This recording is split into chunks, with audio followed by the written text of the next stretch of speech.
Out of nowhere, this dude just reaches back and just pow, hits me. My ears start ringing. I start tapping my spork. I said, we get back to the block A9. And then I feel the blood. And then he stands up and he swings again. At this point, the chow hall went quiet. That was Shaun Duguay, a former Pennsylvania inmate whose life spiraled from childhood trauma and mental illness into addiction, violence, and a string of felonies. In this episode, Shaun takes us inside the chaos, wild prison stories, mental breakdowns, and near-death moments before revealing how he finally turned it all around. Sit back, relax, and get ready to be locked in.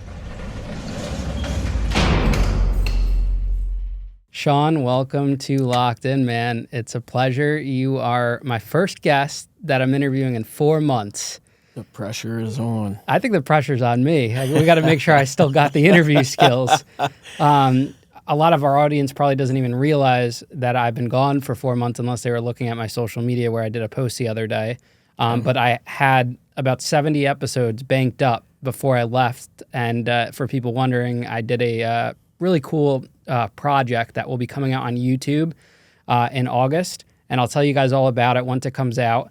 But just want everyone to know I was away for the last few months. Thank you to my team for running things. And this is the first interview. And I also just want to let everyone know that episodes will be coming out back to 5 days a week now that I'm back. I just had to stretch them out now since I was gone to make everything last, but there'll be 5 episodes a week and they will be coming out quicker. So we're recording this episode right now. It'll come out next week. Wow. So it'll be a quick turnaround time because sometimes I realized I was recording episodes months in advance. I was backed up and we would be talking about, say, Christmas, and it would come out in July, or June.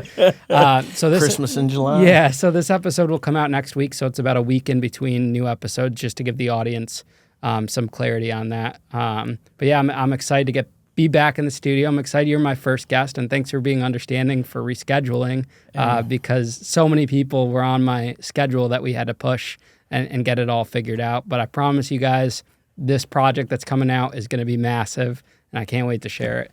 But yeah, let's make this less about me and give you the floor. It's good to see you here, man. You have an incredible story, and I'm glad you could be my first interview. Thanks for having me. And I mean, Connecticut is a beautiful state. I mean, you've been exploring it the last couple of days, right? Yeah, I come in Saturday. I hit your assistant up for best place to go for pizza, and I ended up at Stanziato's. Yes, dude, best place. Listen, we've got a pizza shop in Ambridge that is that's fairly new, and they're a wood fire pizza. I've got to see if they have a vodka sauce with pepperoni. And the hot honey, that's not something I've ever had with pizza, and it just my server was Owen. Oh, and did you tell him you were coming on the show? I did not. Oh, okay. I kind of tend to stay low key. It was just I explored and just getting the vibe to see how the area was, and I like it. I actually yesterday I drove down through Washington Depot. I went out to I'm gonna butcher it. It's a state park, Lake Wasamog. I couldn't tell you, man. I can't remember. I could tell you. But I went out there and I walked around the lake and up into the woods and stuff, and I ended up, a black bear came down and ran across the road, and it hurdled the guardrails, and I was just like, I don't know if there was a ledge there or not, but he was trucking. Yeah. But that's awesome. Well, I'm glad you can make a few days out of it. It's always cool to hear about the guest experiences. A lot of guests that come out this way, they'll go to New York City for a few days if they're coming from West Coast or Central, and then we're a short drive away. So we have a good location. I was thinking about moving to a different state with the studio. I was like, but then you miss out on the good New York, PA, New Jersey, Massachusetts stories. So I feel like this is home base for a while, and we put so much effort into the studio. We're really making it nice for when our guests come. just with snacks, refreshments, and just Yeah, everything. you got it loaded out there, man. Yeah, we got It's it loaded. Yeah, we definitely got it loaded. Woo Energy? Yeah, the Woo Energy, Ric Flair's energy company is one of our sponsors. So shout out to him and obviously Tyson, Mike Tyson, as always. Tyson. He's the man. The greatest of all time. Absolutely. Before we jump more into today's episode, I need your help. If you're watching on YouTube, make sure to like, comment, and subscribe. Let me know your thoughts in the comments. And great news, you can now comment on Spotify episodes too. So drop a comment and a review and let me know what you think of the episode. If you're listening on Apple Podcasts, a rating and review does go a long way in helping us grow. Also, I need to give a quick shout out to Shady Rays. They are giving out their best deal of the season exclusively for Locked In listeners. Head to shadyrays.com and use code LOCKEDIN to get 35% off polarized sunglasses. We will talk more about them later in this episode. So, Shaun, did you grow up in Pennsylvania? I know you came from there. Well, I grew up in Central PA. I grew up in a small town called Mill Creek, and that's in Huntington County. It's about a half hour south of Penn State main campus. And I went to school in Huntington, and then when I was a teenager, we ended up moving to Lycoming County, Williamsport, home of the Little League World Series. And I lived there until I was 17 and kind of ran away from home and moved back with my grandma and my uncle. And finished my last 2 years of school and ended up not graduating. I ended up in a car accident. I died March 19th of 2000. I got T-boned by a minivan. Told my family to come say goodbye, man. And I collapsed my right lung. My insides was filling up. And whenever I come to, a couple days later, my uncle was beside me. And my mom was on the other side. And I hadn't talked to my mom in a couple of years prior to that. And I take care of my mom now. But let me back up a little bit. Just get right to the meat of this. So, I am a huge mental health advocate. And it starts with addressing childhood trauma. And believe it or not, until I was 15 years old, I was terrified of people that had Down syndrome. When I was 6 years old, my babysitter told me if I didn't perform oral on her, she was going to feed me to the mongoloids. And I asked what's that? And it was a fella that was in our area. His name was, I'm not going to say his name, but he had Down syndrome. And she said that they were like trolls and they lived under the bridge and they ate kids. And she had him chase me around this parking lot. And eventually I gave in. And ever since then, until I was like 15 years old, I was terrified to death of people that had Down syndrome. I didn't spend a lot of time with friends. I would sneak out and go play with my friends. I was the kid that would wet his pants rather than go home and go to the bathroom because I knew I wasn't going to be able to come back out. I just went while I was playing, and it just looking back at it, it's like I really tried to fit in, but I knew I was different, and not a lot of people saw a lot of people did see the behind the scenes, but it was tough because I had a stutter when I was little, dyslexic. Dyslexia is actually more than just reading and seeing numbers and words backwards. It's actually communication and in the way you communicate. resurfaced on that a little over a year ago, going through therapy, talking with my therapist, and got to talking with my mom about my speech therapy and everything when I was a kid from the dyslexia. And I would get I would get frustrated. I'd get angry because the way I'm trying to communicate, it's kind of like talking with somebody that has autism. They kind of can't control. They have tics, and I say things that I'm trying to explain, but somebody takes it and they flip it to, they think that I'm trying to say something else, and I can't find the words to correct it. I get angry. I get frustrated, and I would blow up and just be angry and aggressive, and that's the way I was my whole life up until a couple years ago, and able to address, hey, communication, constructive communication, calm communication, because when you're yelling and screaming, all it's doing is hyping everybody else up, and it's making the situation worse. But I had some friends that I got close with, and some family. My cousin Matt. My friend Joe, two of my friends, both Joes, and my cousin Matt. My cousin Joe had made a raft. This is going to get for Boy Scouts, and we took it down. We were taking it down to the creek to see if it would float.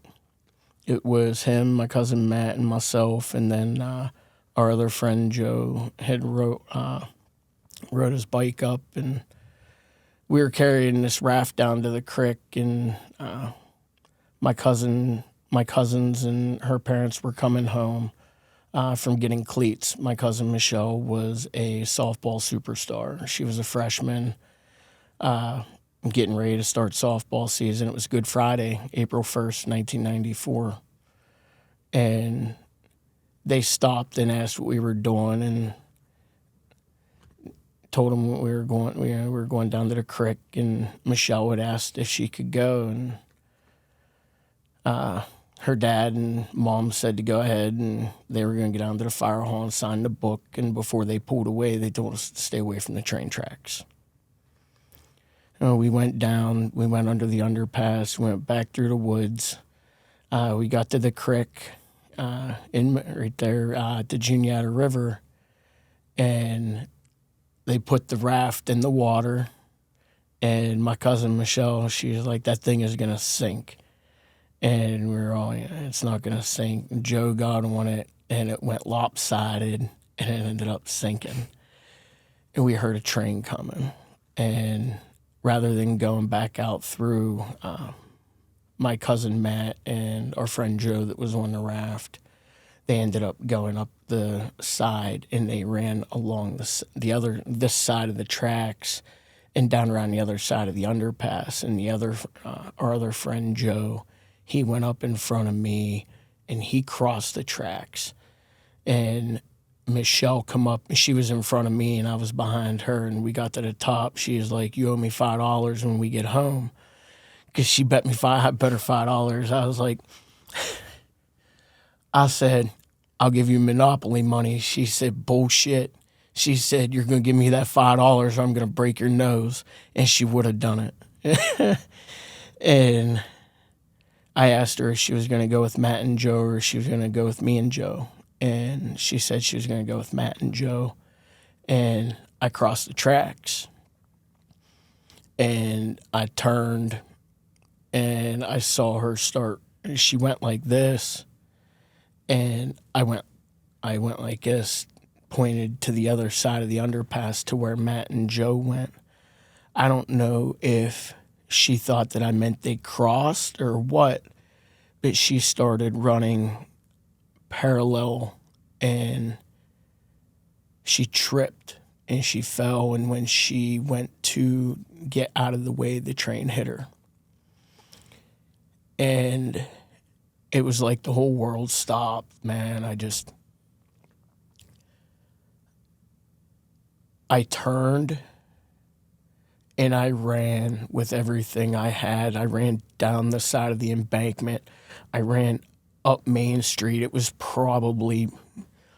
a little over a quarter mile to our Nan's house where my Aunt Candy and my Uncle Jeff were.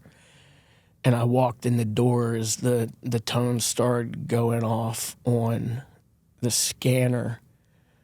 And it was Company 20's tones. And I said, Matt, Joe, and Michelle got caught on the tracks. And then it came over the scanner, pedestrian versus train. My Uncle Jeff ended up being the one to identify my cousin Michelle. The things that people said to me for 6 months after that, I blamed myself for a lot of years. And the bullying. When I got home that night when that happened, that was possibly the worst ass whooping I ever got in my entire life. My mom wore my ass out. And we've talked about it the last couple of years. We've talked about a lot of stuff. So I I forgive her. I understand, she shared with me what it was like growing up with my grandfather. Come to find out, my great-grandfather did life in Maine for homicide, a love triangle. My grandfather had There's a thing some against... tissues right there for you. Oh, yeah. There we go. Thank you. Of course. And, but the ass whooping, I didn't miss a day of school, though. I didn't need an ass. I needed a hug. Childhood trauma, seeing stuff like that. In our community, we got kids out there, 2 years ago when I went on a mission trip to California, right before we come home, there was a 15-year-old kid executed in the middle of the street by 2 other kids. What's our country coming to? Mental health, getting out of the streets, getting out of the system, and on my mom's birthday, 1994, October 23rd, I hung myself in her closet, and the rope broke. I used yarn, and I laid there. I can't even describe it. I can, but I don't want to because it's graphic. And as a survivor, I'm grateful that the method failed. And then when people saw the marks, actually, I accused my uncle. False accusation. CYS come in. I was afraid. And there was no mental health help in the 90s. Counseling, there was nothing like that. And honestly, if there would have been, who's to say things might not have turned out a little differently. Do you think if your mom responded to that death differently, instead of reprimanding you and, giving you love, things could have turned out differently as well? Maybe. I don't know, though. Those are things that I struggled with for a lot of years. I grew up. I didn't know my biological father growing up. Him and my mom went separate ways when I was about 5 months old. I actually found my biological dad 9 days before I got out of jail in 2004 or 2002 when I saw his obituary in a newspaper. My cellmate was my nephew. Didn't know it. He actually did this tattoo. We'll get to that later on. Yeah. Now, what did your mom tell you about your dad growing up? Was she honest with you about? I didn't know until I was 15. And then I started asking questions.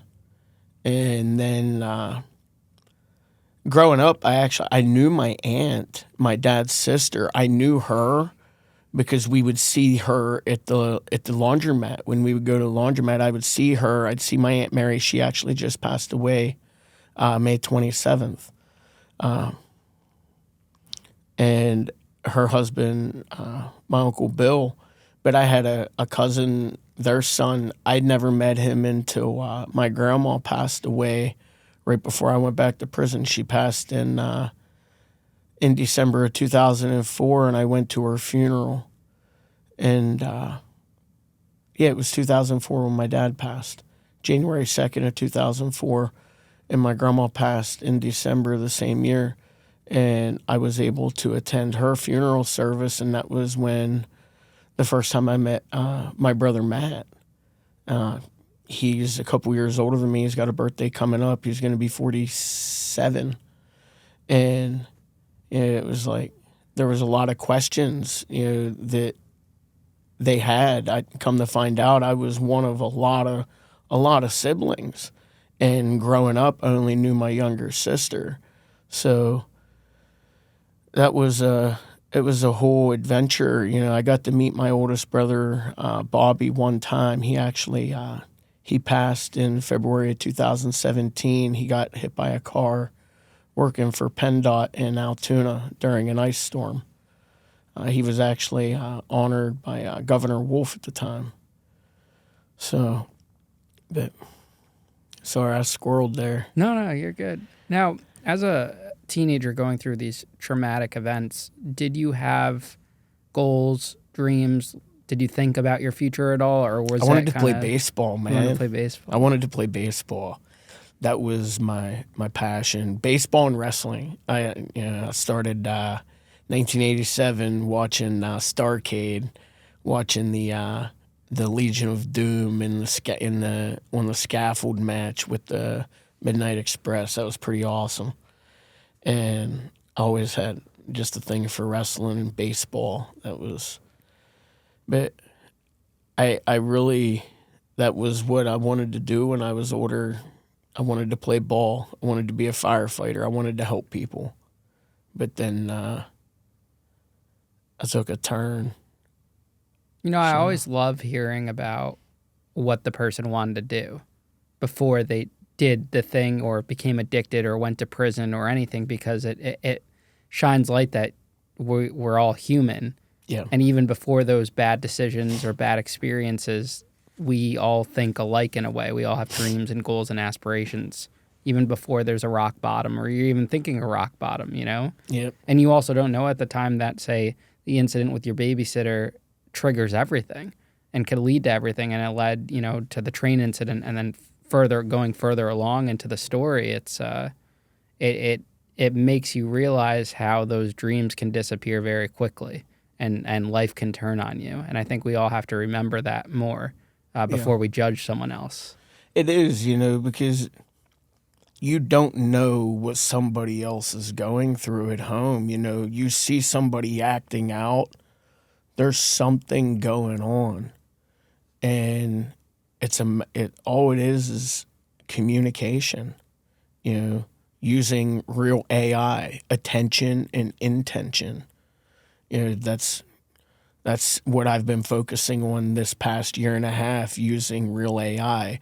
I'm really focusing on addressing mental health with not only with myself, but helping other people. Saturday on my drive out, I got a little bit of a late start, and as I was coming across 80, I have a tattoo on my leg for somebody who was one of my best friends through my early teenage years, Robbie Prentice.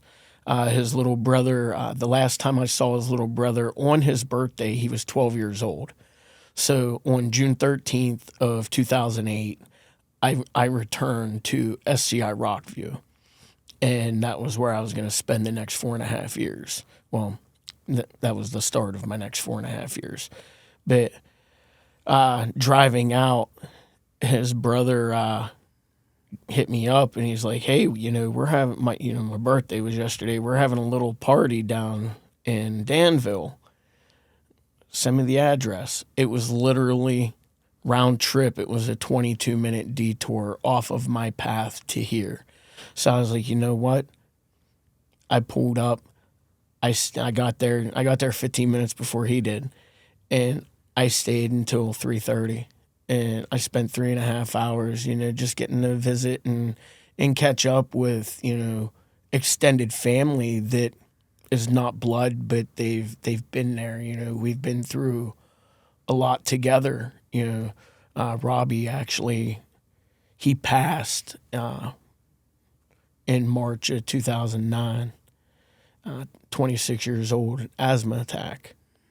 So I just went back to prison, so I wasn't able to be there. So it's been 17 years since I went back to prison, and it was just like, dang, to really reflect over the last 17 years. In 2017, I actually married CJ, my little brother. I married him and his wife. And to see them, yesterday, it was like, all right, this is awesome. So him and I we're getting a matching tattoo. We're getting his brother Robbie. His name was Weebs. That was his nickname. And they've got a little logo for him. We're going to get a matching tattoo with that logo whenever, probably towards the end of the summer here. When did your life start to turn away from the life you had envisioned as a kid?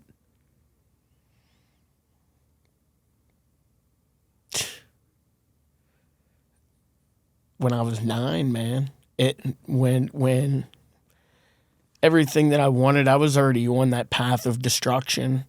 It just continued that hard angle through the rough. It was like, so I never was really on track until after I come home from prison in 2012.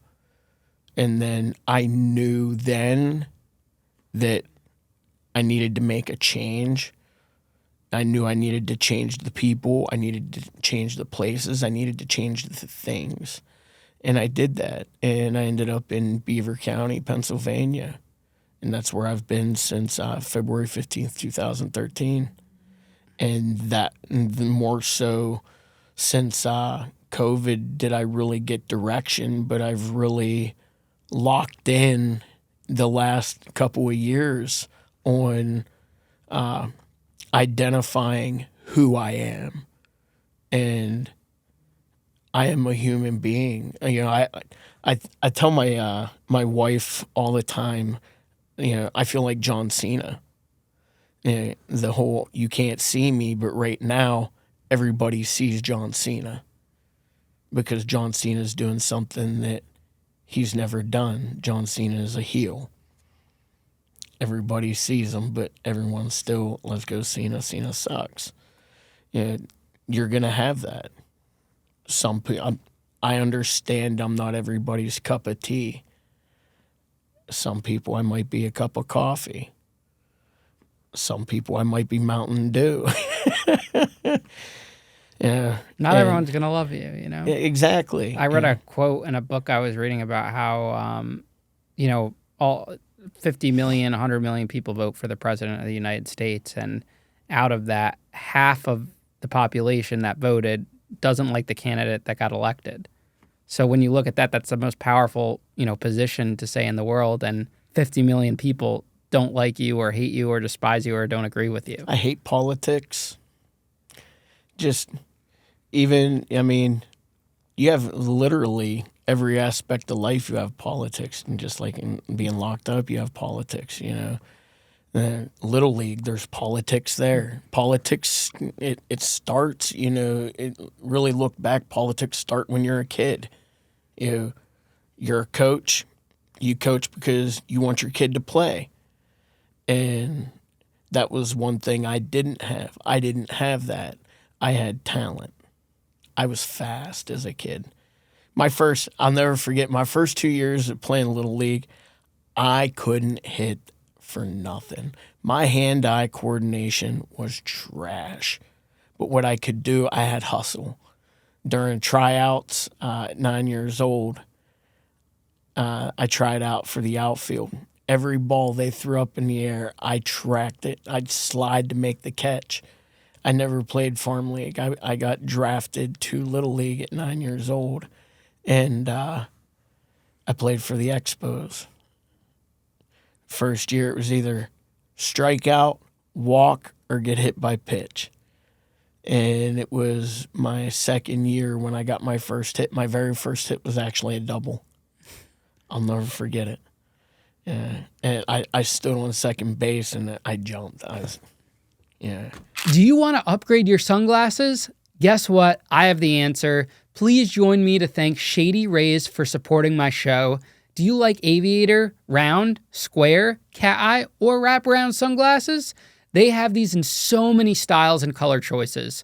Go to shadyrays.com and use code LOCKEDIN for 35% off polarized sunglasses. Shady Rays is the real deal. They're not some giant brand. They're independent, and they make high-quality sunglasses that honestly feel just as good, if not better, than the super expensive ones. The frames are solid, the lenses are super clear, and they've got a ton of styles to choose from.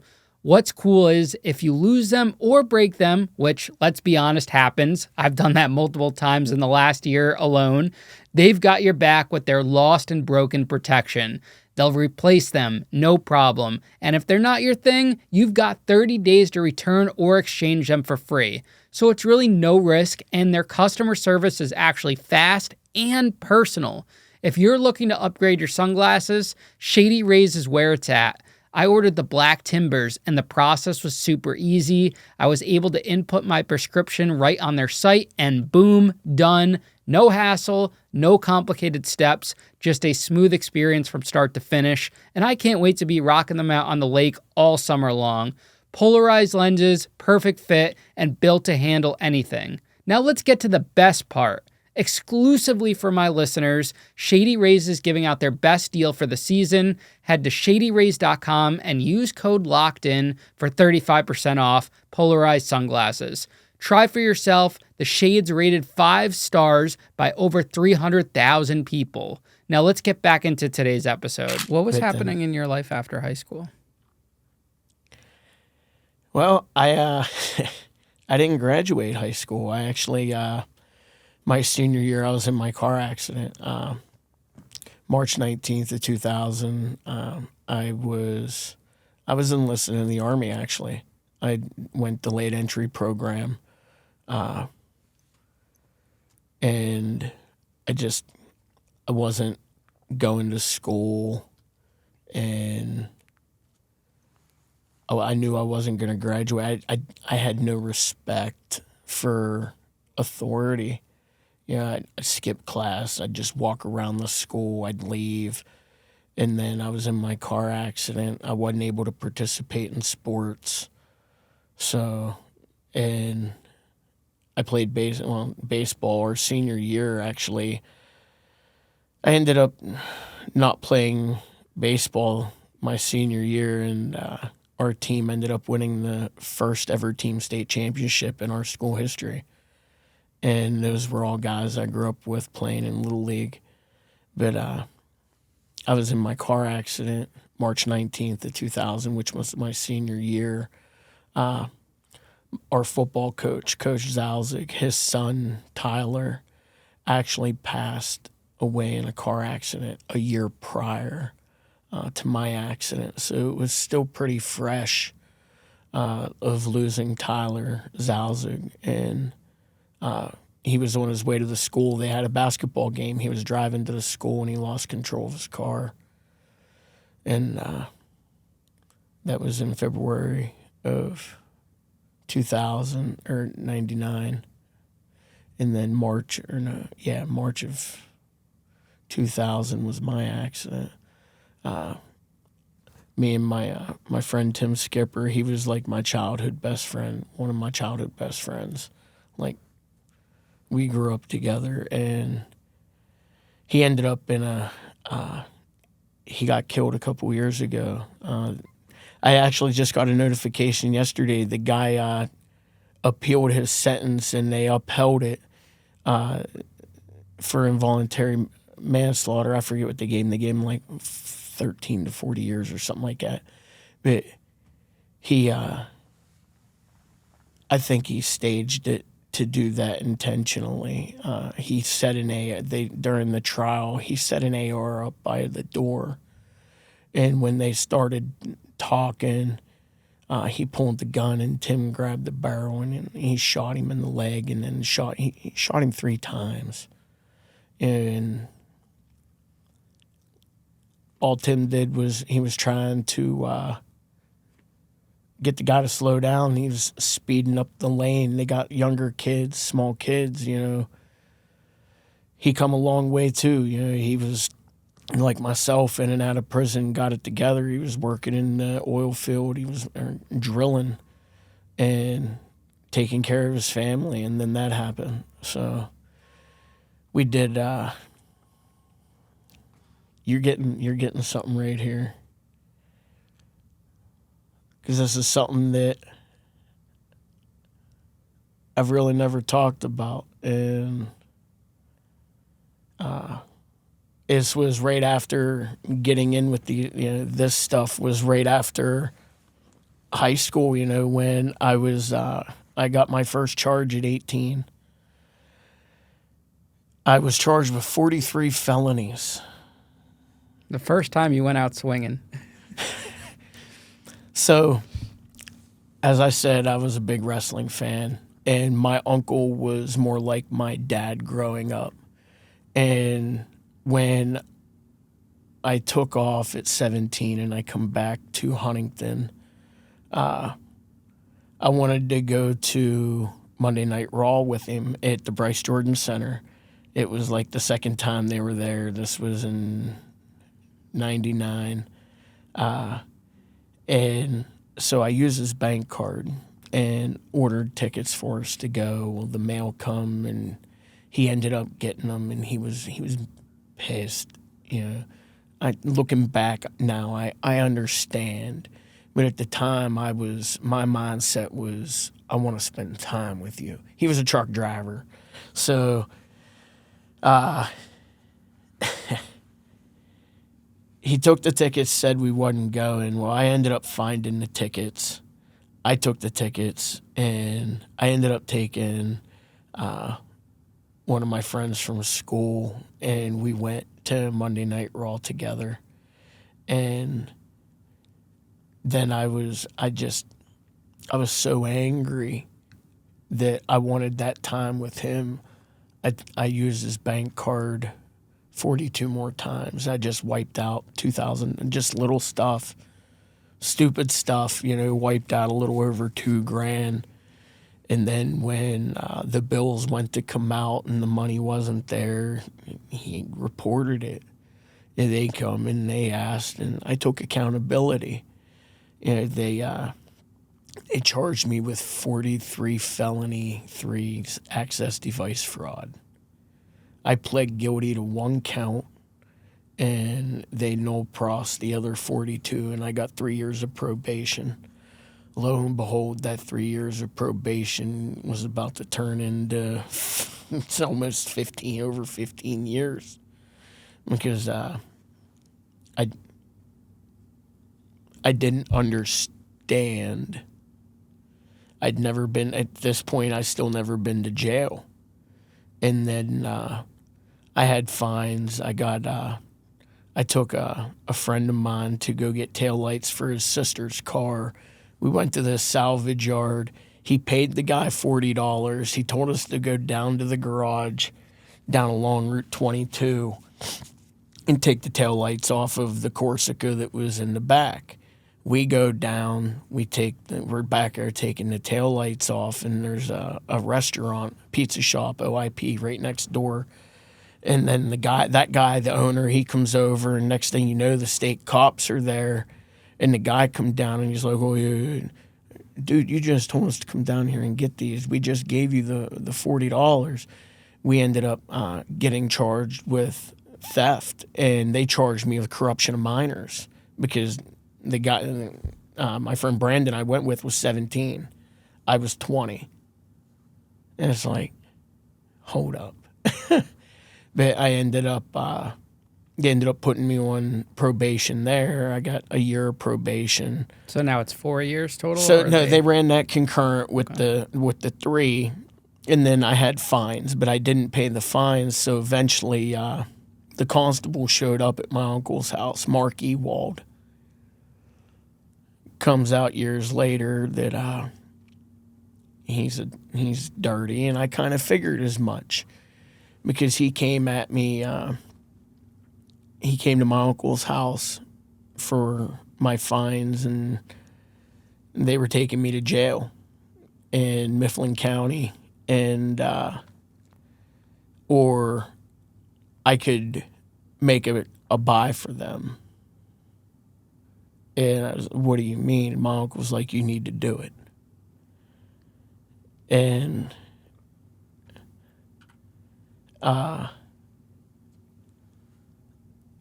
he said he wanted my friend Tim. And I was like, okay. So I called Tim, and he ended up having me come over to meet up with him at his cousin's house and his uncle's, and lined everything up. And then a couple of days later, I come through, and when I met with Ewald and the task force. I'm listening to them. They wanted me to go in. I was making a buy for an ounce of weed and a gram of coke. That gram of coke wasn't going to the evidence room. So when I went in and I made the buy, I had them pinch that bag. So they wasn't getting that coke. They had to submit that for evidence. And when it come time to go to court and everything,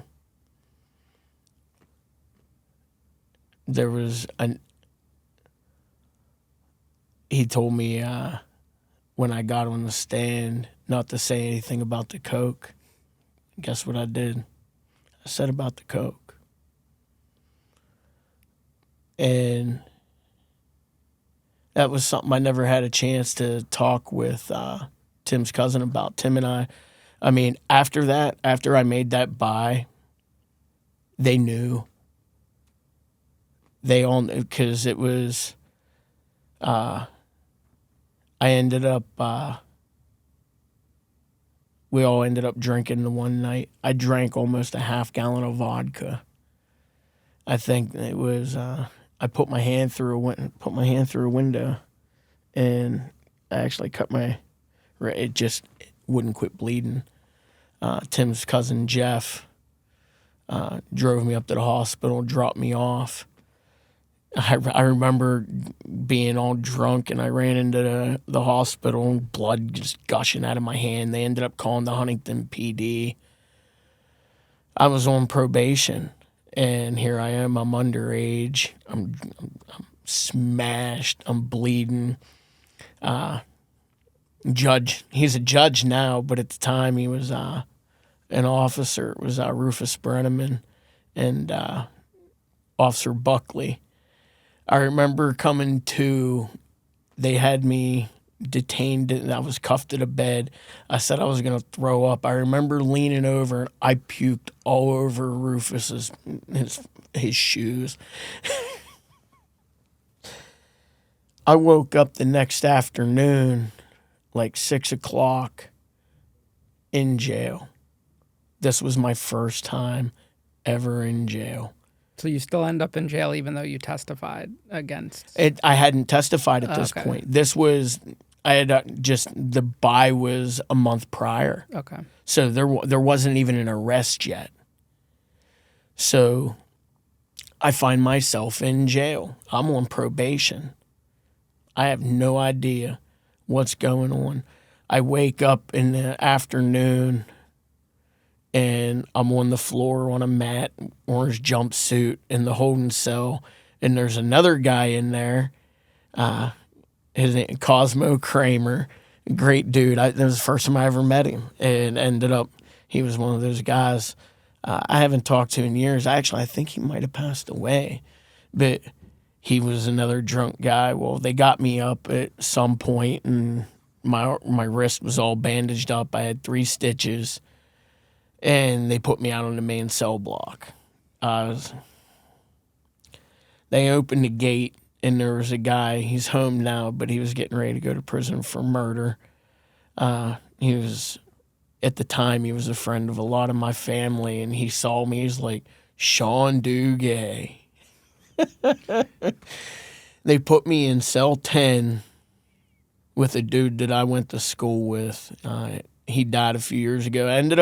When I first went upstate, this dude ended up going upstate with me, but he was a sex offender. He died a few years ago. He actually drowned in like 6 inches of water, car accident. Wow. Yeah. And they put you in the cell with him. They put me in the cell with him, and I had been celled up with him throughout my duration a few times. I mean, it came to a point where he slept on the floor by the gate. By your doing, or? At one point, I kind of felt bad because he was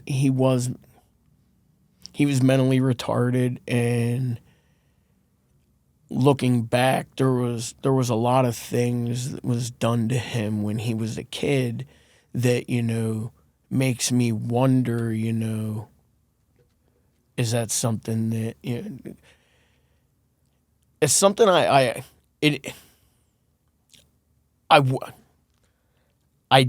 despise sex offenders and pedophiles, but at the same time, as somebody who was a victim of sexual assault as a child, I want to know what makes them, what makes you tick, what. A lot of people don't want to talk to those kind of guys. In 2011, right before I come home, the Department of Corrections in Pennsylvania instituted a new program that focused on mental health. And it was the peer support specialist. One of the other guys, he just come home last year, maybe a little over a year ago. He was a juvenile lifer. When the laws changed, he was able to come home. He's got a successful business. He actually just found out they're having another daughter. Congratulations to Carl Lee. And he was another guy who went through that. And him and I more so worked the special needs unit, where a lot of the sex offenders were. I'm trying to understand what makes these guys think the way they do. What happened to you as a child? I see J.D. DeLay. I see, I get it. A lot of those guys are sick, twisted individuals. But sometimes you got to think, was that sick stuff done to them? Is this what they think is right? You know what I mean?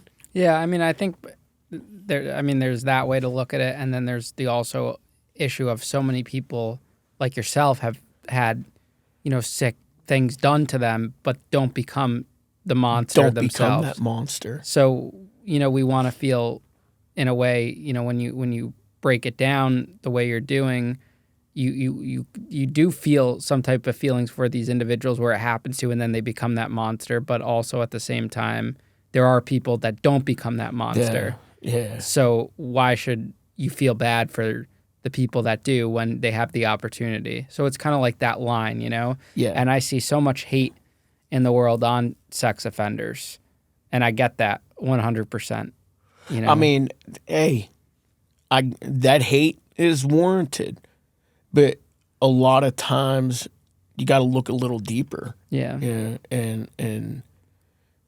And really dig down into the root. In a lot of those cases, some of those guys had some stuff done to them, like Bobby Byers, man. He had it rough in there, and there was a dude he was in the cell with. He come out the one night for chow. He was wearing his shower shoes. The lieutenant, he was a CO. I don't even know what his rank is now, but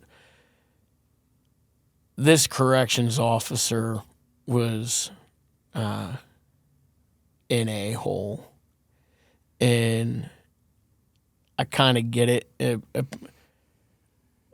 If you're from Huntington, you'll know who he is because his parents and his family were actually held hostage by an escaped inmate from SCI Huntington when he was a kid. So he became a CO, and he treated guys like crap when I was in there. But we were going through the chow line, and he told Byers, he's like, "Byers, where's your boots?" He said, "Someone's shit in my boot."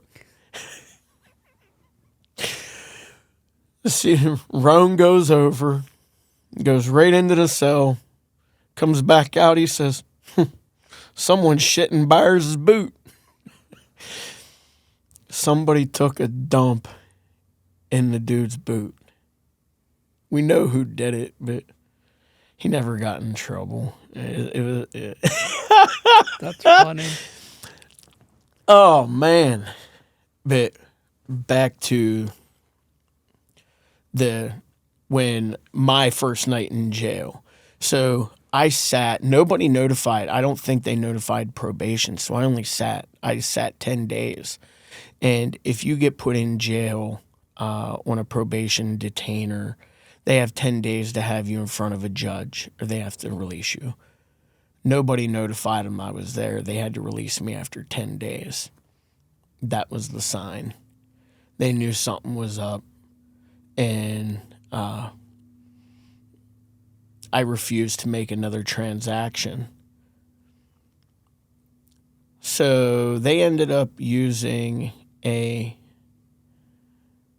family member of my relative. We called him Uncle Elvis. He ended up got a hold of me, and they made 2 transactions on me with them. So being that I now refuse because you just did what you did, now I got 2 buys on me. And were you actively using at the I was time? smoking weed. Okay. Very, very little.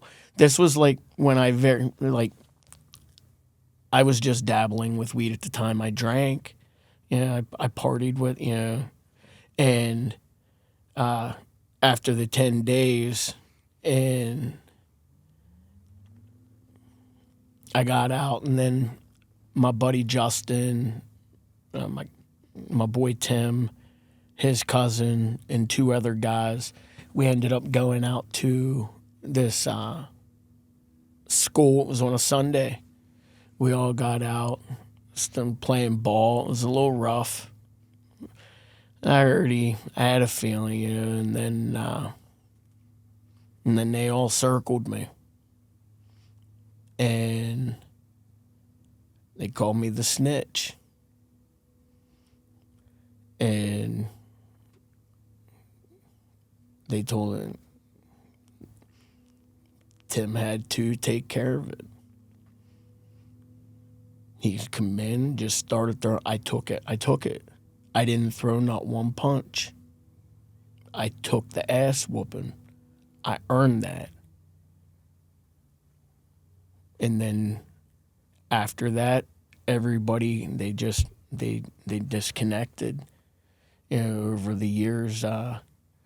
After that, I ended up in jail with Tim, and we ended up on the block together. And at one point, we ended up in solitary confinement together because we were just wilding out on the block. It was crazy, throwing spitballs at the bubble, just acting like assholes, car crashes, that late night, bam, slam the steel bunk, just acting like young, dumb kids. And then we ended up in the holding tank together and solitary, and that was when we actually got a chance to talk about it. But when we were in there, we were okay. But when we were outside of jail, that code, he didn't, no communication. When you were in jail, did anyone know you were a snitch, or Yeah, did they treat you any differently? I mean, a little bit. I mean, it was, people knew, and it was like, damn. But there's a lot of a lot of petty shit. Yeah, it's more so anymore. But it's like when it come down to that, it was like, man, I'm all for doing the right thing, but I'll never do anything like that. That's, hey, that I ruined a lot of friendships and the ripple effect of that, because I was scared. I was afraid to go to jail. I was afraid to take accountability for my mess ups. Now I stand on that. I stand on Jack. Justice, accountability, change, and knowledge. And that's why I'm doing what I'm doing right now. I shared with you a little bit about what I'm doing in PA right now. I don't want money. I want change. That's what we need. We need change because what's being pushed isn't working. It's continuing, and I think the biggest epidemic and pandemic in our country isn't COVID. I think it's mental health and suicide. That's the biggest problem in our country right now. The lack of addressing mental health, and especially when it comes to our youth, the bullying it's on a whole nother level. Everybody thinks social media is keyboard warriors, and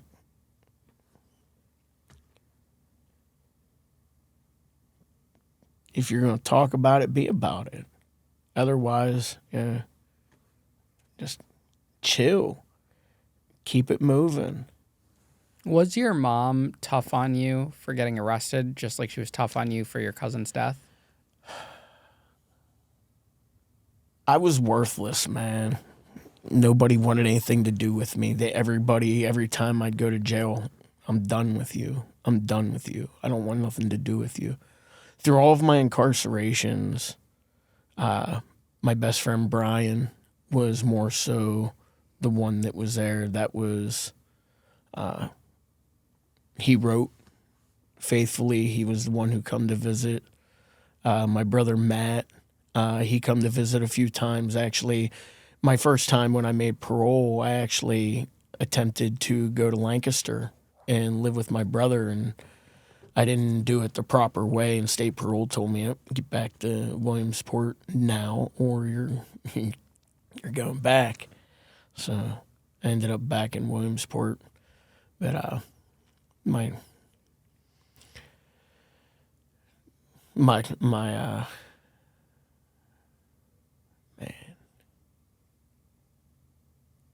just it takes me back, I to Memory Road, just up right now. I'm just like, I'm speechless because in my mind, I'm viewing the things from the past, and it's like I'm just walking right through it, the storms of everything. But my first, yeah, I got my GED in jail. I'm all over the place, man.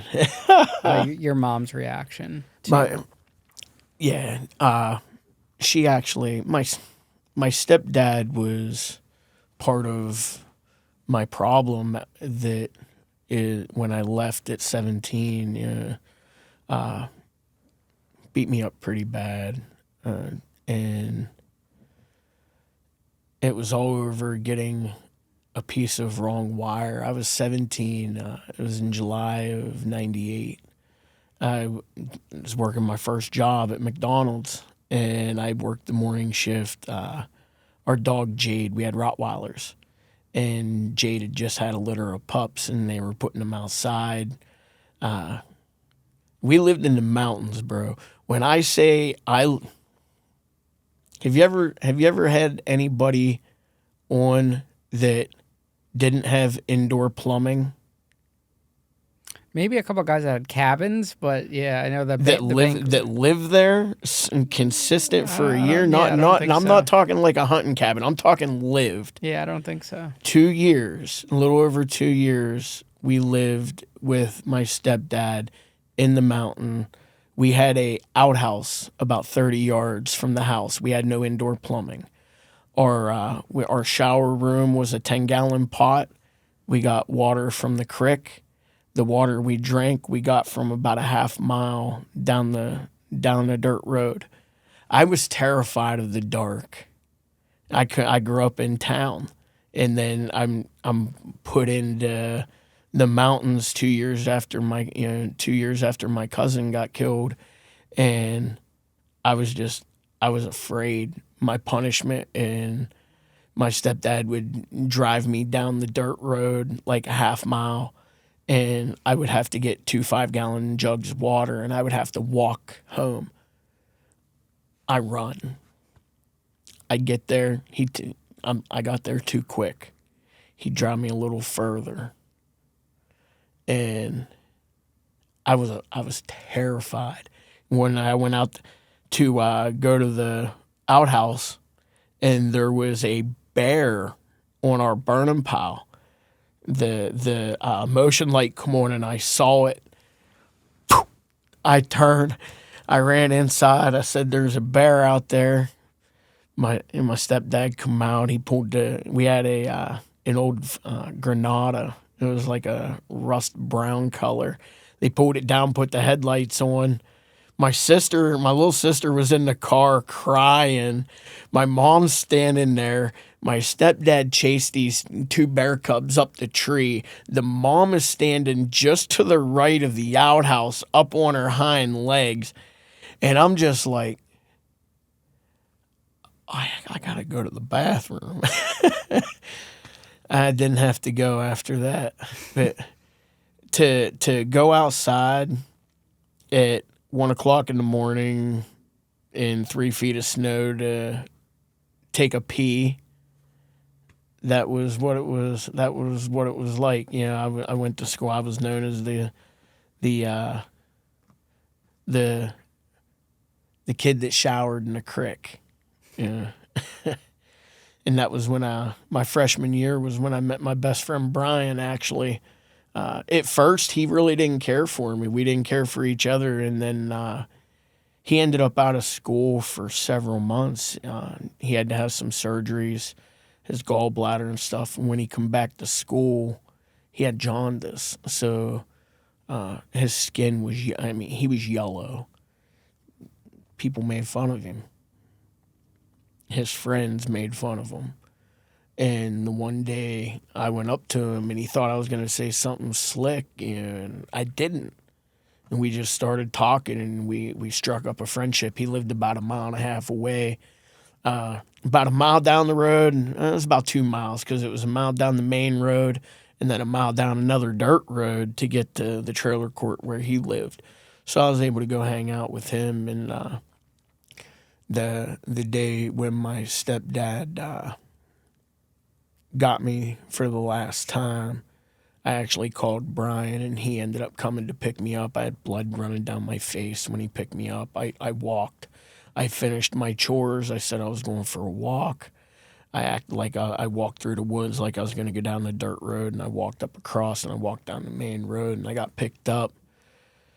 Brian picked me up about 1.5 miles away, and he's like, oh, my God. We went back to his girlfriend's house, and I called my, I went to call my grandma, and my Uncle Dave ended up answering, and he had my Uncle Steve call me, and we talked, and he told me that he was going to have my Aunt Lisa come get me, and Brian was going to take me over to meet them at the truck stop.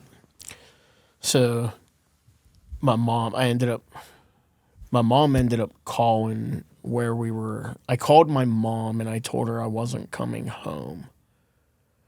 And then we hung up, and then Rick called back and said he was on his way to come get me. And he hung up. I started freaking out. So we left, me, Brian, and his girlfriend. We got in his car and we ended up going to Bloomsburg. And I went to a payphone, and I called back out to my uncles and let them know that we moved on. And then late that night, my aunt and her friend come out and picked me up and drove me back to her place, and I stayed there. And then the next morning, we went out to my uncle's where him and my grandma lived, and my grandma was at church at the time. She didn't know I was there, so I kind of hid.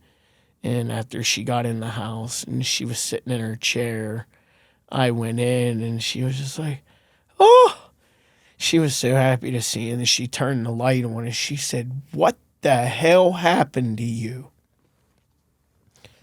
So we talked, and she gave me a choice. She said she was going to give me a week, and I could stay there with her and Uncle Steve, but I had to go back. I had to go to school. I had to finish school, or I could go back with my mom up in the mountains. And it was probably 3-4 days. The phone rang, and I saw the number come up on the caller ID, and I started panicking. And my grandma answered the phone, and it was my mom, and she said, she asked if my grandma had heard from me, and she said, no, why? And I could hear my mom, she told her that Rick and I had had a little tiff, and I took off, and nobody's been able to get a hold of me. And my grandma said, Kathy, I think that was a little bit more than a tiff.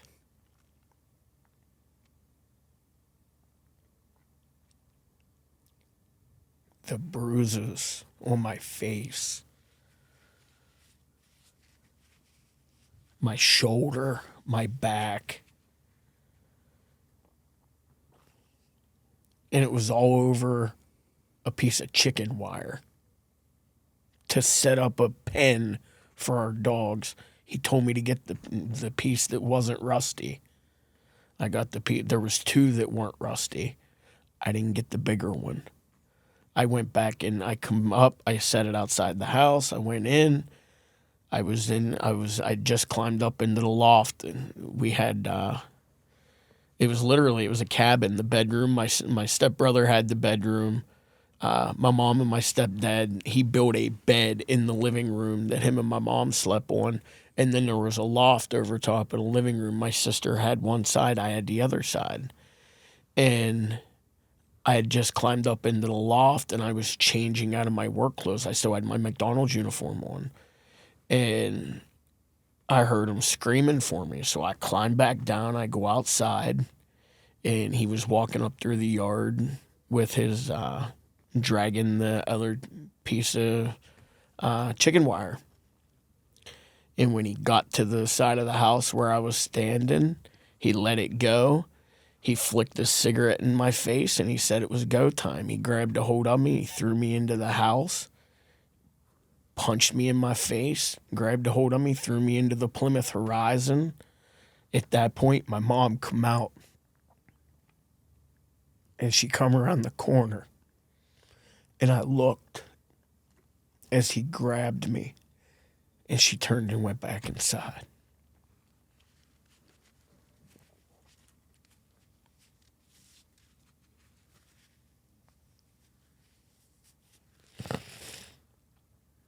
It took everything I had not to go inside and grab my .22. But I was afraid. I was afraid to fight back.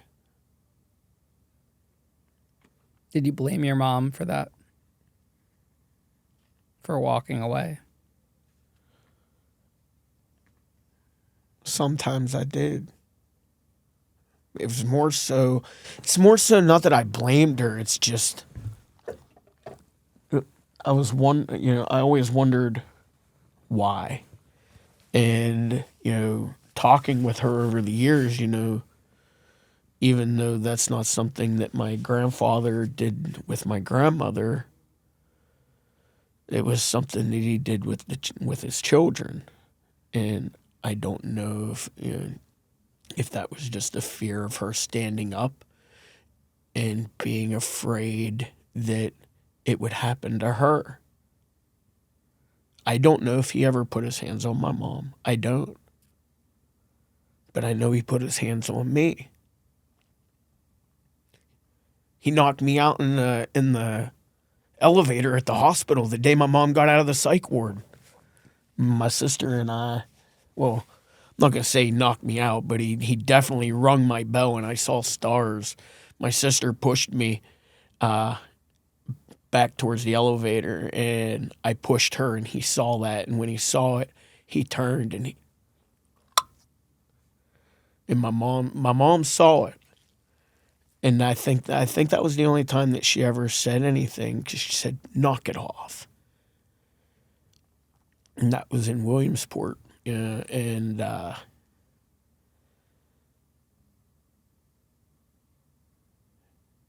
July of 2000,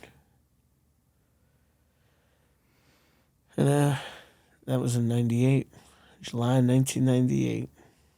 And then 2000 was my car accident, and then I didn't talk to my mom from July of 98 until my car accident. And that 2 years, there was nothing there. My mom didn't know that I enlisted into the Army. There was no communication there. I always wondered why. Growing up without my dad, that's something that I never wanted for my kids. My oldest daughter just turned 24 on June 1st, and I got my charge for the weed for those sales were a week before my daughter was born. I was in the Huntington County Jail. They took me out. That was when everybody got all their charges. So when I went to my preliminary and we were all there, so it was like I got way off topic because that's where we were at. Yeah, so you're in your early 20s. You're in and out of jail. How many times were you in and out of jail for, and what were kind of some of the offenses? Always probation violations, retail theft. I was a thief, man. I wanted what I wanted, and I didn't care. A lot of it was more so gassing and going. Part of this, everybody having to prepay for their gas. I'm sorry that I'm part of the reason for the prepaying. So tell us about gassing and going. It was actually a week before my car accident. Me and my cousin Matt, we actually road tripped to Brattleboro, Vermont. We gas and goed the whole way. So I would pull in, we would fill up, we'd pull out, gone. I got pulled over. I got caught a few times. They charge you with retail theft. But that was what I did. I would pull up to a gas station, and the one time I ended up, my buddy Jesse, at the time, he knew what I was doing. He didn't want to be in the truck though, so he went to AutoZone. I drove down the road. I got gas. I pulled out. They must have called, and I saw the cops, and they turned around. So I tried to lose the cops, and ended up getting pulled over. And while we're at the PSP, we're going over this. He calls his truck in stolen. I said, "Oh no!" And he ended up admitting it. He come out, but I ended up eating the charge. I'm the one who went and did what I did. But bro, I didn't steal your truck. So, but I did steal a car once. I stole it from in front of the county jail. A cop car? Or? No. Actually, I just talked to the guy the other day. His name's Brian. I was there on work release, and I was going to work one day, and I was walking, and he was on work release. He's like, "Bro," he's like, "You want to ride?" And I'm like, we get in the car, and I'm like, they didn't give you keys whenever we were leaving. And I'm like, "Yo, how?" He's like, "Mind your business." No problem. Dropped me off, and I ended up getting out of jail, and it was probably about 4 months later. This was in May. We talked about this. I was out with some friends in State College, and we was partying, and we got back to Huntington to this girl's house, and I just wasn't feeling the vibe. So I left, and I was walking home. It was like a 9-mile walk. And in order to get there, I had to walk past the county jail. And it was starting to rain. I'm like, man. So I went to where Brian parked his car. I got in the passenger side. I'm feeling around. I'm looking for keys. I found the key. I start the car. I put it in reverse. I back up. I pull out. I pull it out onto the street, and then I look in the mirror as a CO comes out in the middle of the street, and they're looking down. I'm like, damn, I'm hit. Because that's my plan. So my thought was, all right, I'm going to drive home. I'm going to be home tonight. I'll bring the car back tomorrow morning, park it, be good to go. Nobody knows nothing. Then I see Officer Morgan outside, and I'm like, there's no way I'm going back. There's no way. So I drove out to Williamsport, Pennsylvania from Huntington. I went and visited I just started driving everywhere. I'm driving a stolen car everywhere. And Morgan went down, and he woke Brian up. He's like, hey, somebody just left in the car. He's like, oh, it's probably my brother. Didn't think nothing of it. Well, that was on the weekend. Monday morning, he goes to leave for work. The car's still not there. They reported it as stolen. I was at my friend Dave's house, and his mom was reading the newspaper, and she comes in, and she's like, you stole that car. I said, no, I didn't. Right there it was in the police log. Not my name. They didn't know it was me, but the car was listed as stolen. And she's like, I'm calling the state police. You're not. I said, I'm out of here. She's like, you're not leaving. I got out of there. I'm driving. I'm like, what? So I ended up pulling off on Harris Valley Road in Mapleton. I just pulled the car off the road, onto a pull off. Took my shirt, I'm wiping down the stuff, wiping everything down. I'm already hit, but I'm trying to wipe everything off. I leave the key in the ignition. I took the key out. I wiped the key off. I put it back in the ignition, let the car off, and I started walking. And some guys picked me up in a pickup truck. We're driving down the hill. There goes 4 state cops up the road. I had them drop me off at the bar. At the time, I was only 20. I'm at the bar. I'm getting served. So I'm sitting in the bar, and my phone rings, and it's like, where you at? They ended up getting me. I got 6 to 23 months for unauthorized use of a motor vehicle. And then when I went back to jail, Brian wanted to kill me. I mean, he's big Debo. He reminds you of Debo. He worked out. He was big. He was buff. And he wanted to kill me. I understand. Yeah. They ended up keeping us separated. But over the years, a couple years ago, I reached out to him on Facebook, because that's part of what I've been working through with a lot of stuff. I've actually reached out to talk with, Jeff and everybody as well too, because I understand the ripple effect of how my lack of accountability affected somebody else.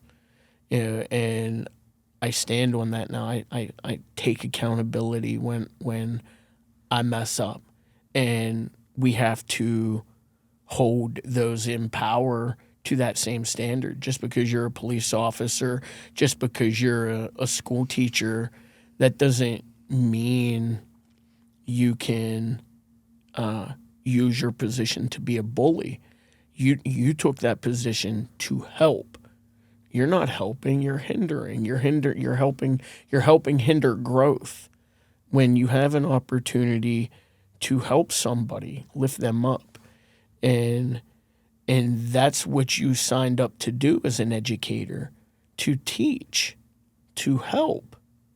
As a police officer, you swore an oath to uphold the Constitution.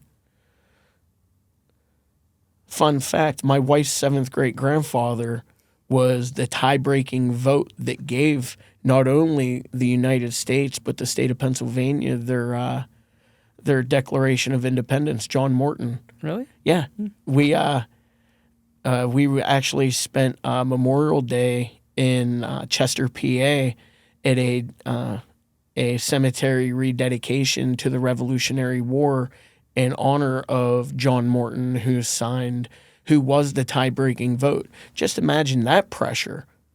That man had death threats.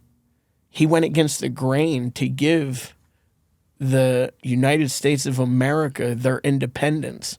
And here we are, we're in Connecticut right now, the Constitution state. Hey. How old were you when you got sentenced to actual prison? Actual prison, I was 24. I got the OG, man. You got the memento? This is the very first one. Inmate, look at that. 6/2/2005. That was the day I was introduced to the Department of Corrections of Pennsylvania, SCI Camp Hill. What happened? How did you get incarcerated? Probation was tired of dealing with me, so they resentenced me after 4 years of in and out of county. They resentenced me a 1.5 to 3. What was that? And yeah, that was for essentially the leading charge at the time was burglary. One of my childhood best friends actually enlisted into the Air Force. He was at basic training, and growing up, I didn't have the video game systems. I was that kid that didn't have the video games. All my friends are playing Nintendo, Sega. I didn't have those. We didn't have computer. Yeah, I wore Voights. My friends wore Nike, Reebok. I wore Voight. I wore the cheap Chucks. That was what we could afford. And But when he was deployed, I actually, when he went to basics, I asked him if I could use his Xbox while he was gone, just so I could play video games. He said no. After he left, I actually, one day I went down to his house and I took his Xbox and I went back to that's what I did. I was playing video games. And then I got myself into, I don't remember what it was, but I got myself into a spot and ended up taking it to the pawn shop. And then when he come home from basics around Christmas, he already knew. And they ended up at the pawn shop and they found it and they charged me with burglary. I ended up pleading guilty to burglary. I got, they gave me 5.5 to 23 months in the county, and my tail of probation at this point was like 5 years. So I initially started out with 3 years of probation. Now I'm 4 years in, and I've been in and out of jail more than 36 times, and it's like, okay. So they got tired of dealing with me and they sent me upstate. I got resentenced in May of 2005. And I remember seeing him in the courtroom, the look of disgust and the look of anger on his face. We've talked a couple of times, over Messenger over the years. I've paid that debt. I'm those fines, costs, and everything have been paid back in full now. But it still beats me up, inside sometimes, because those were my friends. At least in my eye, they were my friends. And some of those guys that I wasn't a friend, I was somebody that was just tolerated. And I get it. I'm a lot for some people, but for some people, it's like, dang. So my first day, I got to Camp Hill June 2nd, and then I got transferred to the block. I went to A block on the old side June 8th, and then the next day, June 9th, we were at Afternoon Yard, and I got called back to the block to go to the chapel. And when I got over to the chapel, they told me I was going to be calling my mom. My son was born, and they were giving him a less than 10% chance to survive. So we found out my fiance at the time was pregnant on New Year's Eve, 2005. And then on January 16th, I went back to jail. I got pulled over. So I was able to be there for like 2 baby appointments before I went back. But my son was born 13 weeks premature. He was due September 6th. He was born June 7th of 2005. He was 11.5 inches long. He weighed 1 pound, 4 ounces. So my son weighed as much as a 20-ounce pop bottle. And he was the size of a Barbie doll. And they told me that he wasn't going to make it. And talking with my mom on the phone, he ended up surviving. He just turned 20 this last Saturday, and I got to watch him graduate. 18 years to the day that I walked into prison, I watched my son walk across the stage. I had sole legal custody of my son. I got custody of my son when he was 12, 2017. So 5 years after I come home from prison, I got sole custody of my son. And then my oldest daughter, she blessed me with an opportunity that I was told would never happen, and that was witnessing life. She blessed me with the opportunity to be in the delivery room for my granddaughter. So in my finger, something nobody can ever take from me. my granddaughter, my finger was the first finger she held. Yeah, and that was just, it was an amazing feeling, yeah. And then when I went back to prison, I had just found out that I had another daughter.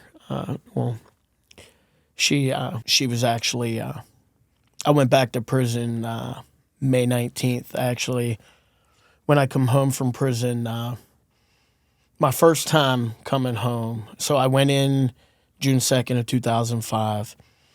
I ended up finding out about my son with his birth in July. It was around the time of the London bombing. I was on A block, and we were in the yard. It was the night the finals had just ended. Detroit and San Antonio were banging, and the next morning we were at breakfast. It was me, this Hispanic dude from Lebanon, and two dudes from Philly. And in PA, when at Camp Hill, when you're filling in, you're quiet. You know, they're strict. So you fill in, you sit where the open seats are. And these guys were talking about how I was just trashed this dude on the basketball court. And they gassed it up, and I started talking that shit, and out of nowhere, this dude just reaches back and just pow, hits me. My ears start ringing. I start tapping my spork. I said, we get back to the block A9. And then I feel the blood. And then he stands up and he swings again. At this point, the chow hall went quiet. The guards are all on the other side of the chow hall. And he swings, and I duck it, and I grab him, I throw him into the wall, and we just start tearing into it. Next thing you hear is, stop fighting. We're going, and then this little dude couldn't have been more than 5'2", 5'3". Puerto Rican CO grabbed me by my shirt, picked me up, and slammed me on the table. Cup of hot cocoa right down the crack of my ass. They got me up. They got me cuffed. They got him cuffed. They took us out. They took us, speedballed us down the hall to medical. He's sitting in the hallway. He's leaking from here. His nose is bleeding. I'm bleeding from my eye. They get me into medical, and they butterfly me. And then they clear me. They take me over to the RHU, and there's this lieutenant. He's Korean. I don't remember his name, but when we went in, they got me into the bullpen. It's like it's kind of like just like a 4 foot by 4 foot cage. There's a spot for your feet, a spot for your hands. You strip out, you turn. We get the position. He comes into the cage. He says, don't move. He pats me down, and when he comes up in the middle, forearm, he lifts me. Bro, he said, I told you not to move. Wham, right into the wall. They all come in. They got the jump. They just stripped me out and just put me in a jumpsuit. What did I put on? What else am I holding? You know, the pat search, I didn't understand what it was for, but when they come in and they cuffed me, and then they arms up, speedball down the hall, put me in the cell, and then they come by and they put a piece of plexiglass over the door. I got 180 days for fighting. That's 6 months. In solitary? In the hole. I was still in blues. I was in classification still. And It came. That was that was around. It was right after breakfast. Lunchtime comes around. They're coming around with the trays. The one CO looked like Popeye the Sailor Man. Dude was all jacked. He was a bodybuilder. He had the spray tan. Just looked like a total douche. He was like, "Key don't work for your lock. Try again tonight." 68 consecutive meals. I didn't see a tray. I see you didn't eat for... That's over 20. That's just over 21 days. So 3 weeks you didn't eat at all. So what did you do? They turned the water on for 5 minutes a day. I'd have water for 5 minutes a day. I literally asked, bro, did you know cockroaches flew? I do now. Listen, I never seen a cockroach before I went to prison. And at Camp Hill, it come up in my cell. That thing was this long. And I'm like, I took my slide off and I threw it.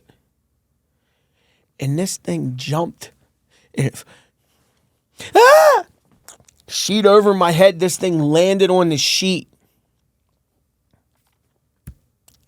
Flung it off. I started freaking out, bro. I'd never seen anything like that. I didn't even know they jumped. I knew. But that thing, like, it reared up and it looked like Mike Tyson. What's up?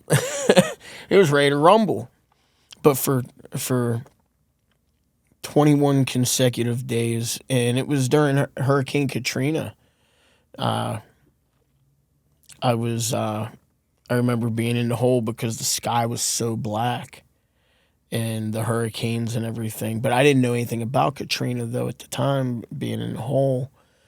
And that was brutal. No showers, nothing. Didn't come out of the cell, man, for the first 3 weeks. It was at dinner time on the 22nd day when I got my first tray. I forget the sergeant's name, but the dude looked like Chuck Norris, bro. The sergeant that gave me a tray.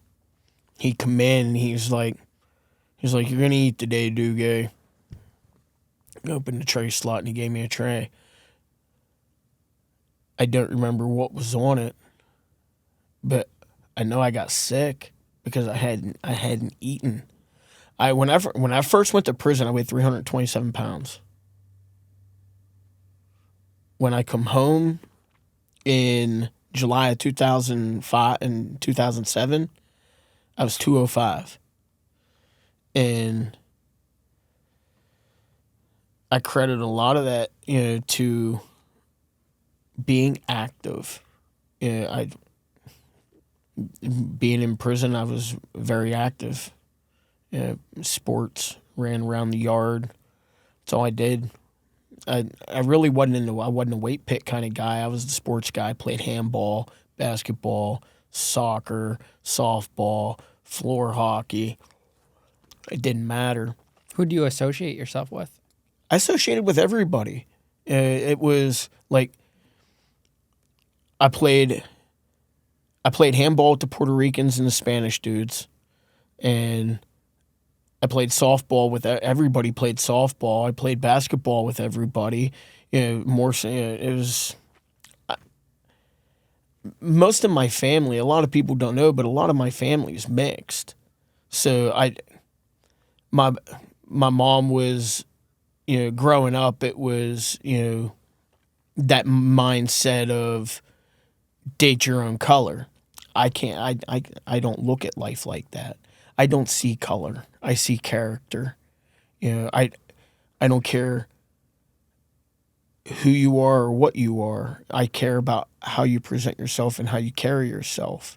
I don't judge anybody off of what somebody else says. I meet you. I will meet you. I will talk to you myself, and I will gauge my own opinion. Now I'll take because I've had some people that I've trusted feed me a line to make me feel a certain way about somebody. But after talking with that was what really made me change that mindset of actually talking to somebody. Okay, well, I'm not going to tell them, well, this is what I heard, It's like, well,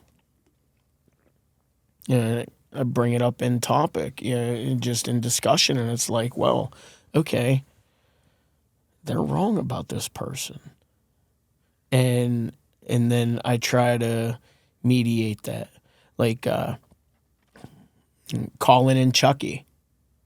Initially in 2022, March of 2022, I actually forged a phone call between them two to try and squash whatever the beef was. And 98% of it's the Windy City, the hot air coming out of Chicago. And that's what it was, because in 2021, Colin come out, we actually did a Stop the Violence Summer Jam. It was a basketball event that we did locally. We put together last minute. My friend Don Wayne, he has a semi-pro basketball team. They were known as the Beaver County Indians, but they were having trouble getting any kind of assistance in the community out there. They just wanted to help our youth.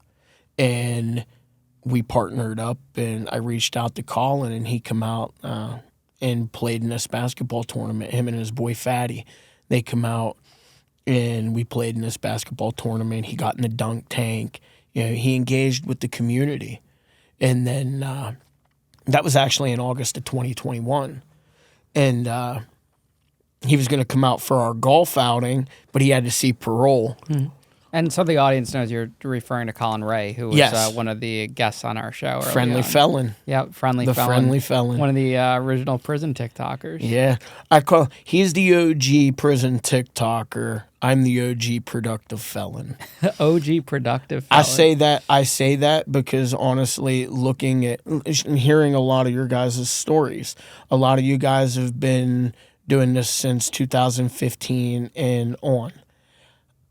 I've been doing the productive felon thing since 2012. I like the words OG felon. OG felon. OG productive felon. OG productive felon, yeah. Because I do the things I do because they're the right things to do. And that's one thing that a lot of people lose focus of. A lot of people see the dollars and they let that become a distraction, where doing the right thing sometimes it makes a lot of people look at you differently. And that's kind of what I'm going through now. I've got people that are very close to me that have they wanted me to just plead guilty and make this go away for this ongoing case. I'm in trial right now. We're on recess. My trial began last Monday, the 9th. And the leading charge is driving without an ignition interlock for DUI. You know when the DUI was? Valentine's Day of 2008. It's a long time ago. Why am I still being prosecuted for this?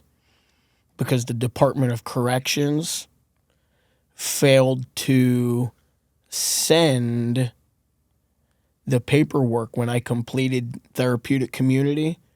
They never sent notification to the courts. So they released me from prison October 8th of 2012, but they never sent the paperwork. They held my driver's license up for 12 years. Wow. And now I have an opportunity to have it looked at. It's too late to have anything fixed now. I'm not. It's done. The sentence has been completed, and it took 17 years plus. But back to the prison, first part of prison. They ended up letting me out of the hole after 5 months, and they put me on D block, which was ADSEG.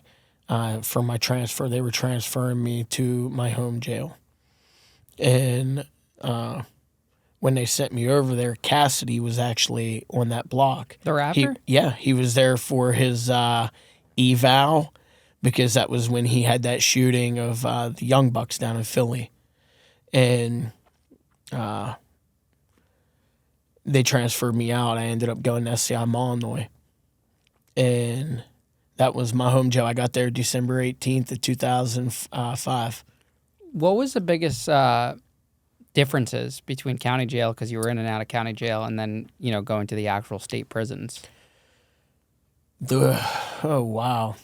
Besides the old side, the cleanliness was, the roaches, but it was more so, it was the way the guards, the staff were. I get it. There was a major riot there in 1989. And they tell you that it's only going to get worse. And then when I got off the bus at SCI Illinois, it was like, well, we walk out onto the compound. This is like college campus, and they sent me to I block. I was at Illinois, I block and J block. That was referred to as the jungle. That was where the custody level 4s were. 3s and 4s were on those pods. Level 5 is RHU. Level 4 is max being in Gen Pop. So that's where I spent my first 2.5 years, was on I block, and played softball. That was where I started playing ball. First time I ever seen somebody get hit with a whack was in the yard. We were walking. It was a guy from our block. He said, dude was over on the card table. He had like a $400 debt, and he was still sitting at the card table. And this guy walked up behind him, pulled his head back, just kept it walking. Dude sat there, took his shirt, tied it around his neck, and continued to play cards until he fell over. Everybody down in the compound. Everyone out. Dude played till he went out. I don't know if he died. I don't know because he didn't come back on the compound. Nobody ever said one way or the other. Actually, I worked in the kitchen. That's where I got my nickname, Pac-Man. Pac-Man? How did you get the nickname? I got caught with a 22-pound cheese belt out of the kitchen. Swiss cheese in the middle. This side, the strap, was American. This side was provolone. I had it rolled out. It was 22 pounds total. Saran wrapped. It looked like a WWE championship belt. I put it around my waist. I saran wrapped it. The one blue shirt that I would normally go through lets us, go with me. He's already hip to the game. Well, somebody else went past me through the metal detector and went to him, so I ended up having to go to a guy named Big Papa. Dude weighed 650 pounds. And he pats me down. He's like, "What's that?" I start unwrapping it. He says, "Put on." Holy shit. I put it on the table. I'm going to jail. I left and went back to the block. They put me on cell restriction. I got 14 days cell restriction. I lost my job. I only had like 4 months till I went home, and almost blew it. They gave me 4 months. They gave me 14 days cell restriction. They took my job, and they charged me for the cheese. It was like $90-some. They actually charged you. They charged me. They took my next 2 months of pay and the money I had sent in. And the one CEO messaged me. He follows me on TikTok. He hit my inbox. He's like, you remember, he says, you remember Monoy? I said, I do. He said about the cheese belt, and he said about Ramadan. He said about the Ramadan meal, because there was only certain cooks that were able to prepare for Ramadan that helped to get that ready, and I was one of those cooks. So when almost 20 pounds of lamb went missing, Pac-Man ate it. That was very expensive, peppers and onions. There wasn't a day that we didn't get at least 30 pounds of contraband out of the kitchen. We had different ways. We had table workers. We had guys that would come through the window when you put your trays in. We'd have stuff there, just dip it in the coat. I mean, one night I took a sock.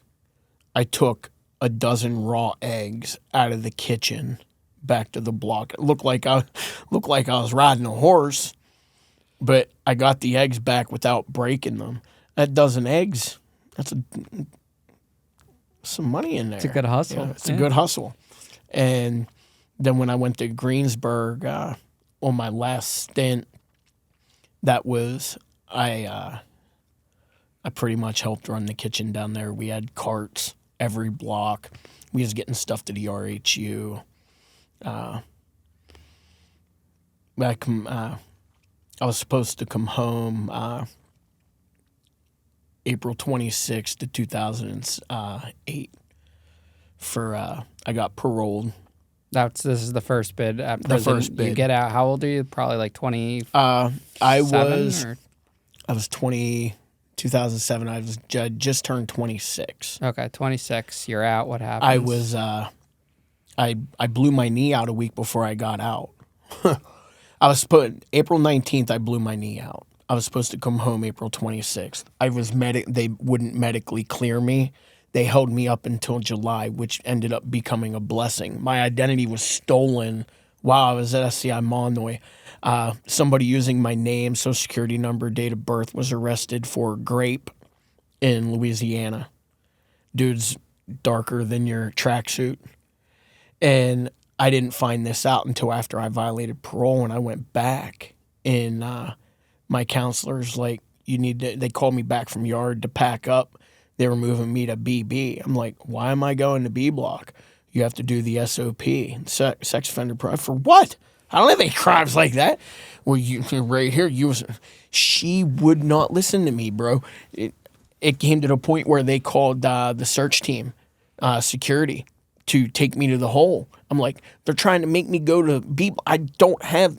When she's saying this happened, I was at SCI Monoy. The captain ended up looking it up to verify it.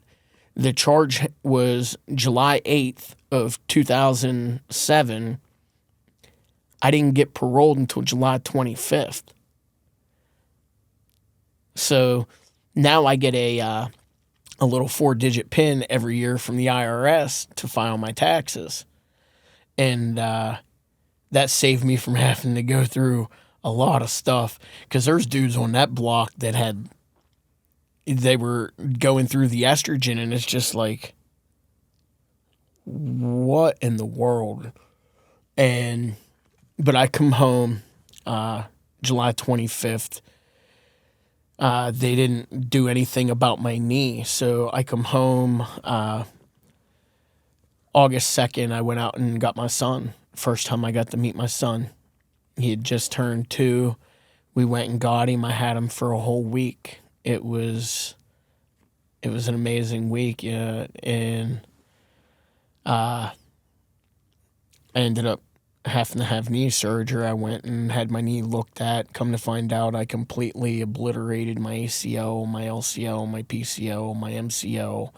My meniscus was flipped over and torn. So essentially, at the end of August, I had an arthroscopic surgery. October, they did another arthroscopic surgery. And then March 10th of 2008, they did the reconstruction. and they put me on Percocet 15s. I relapsed.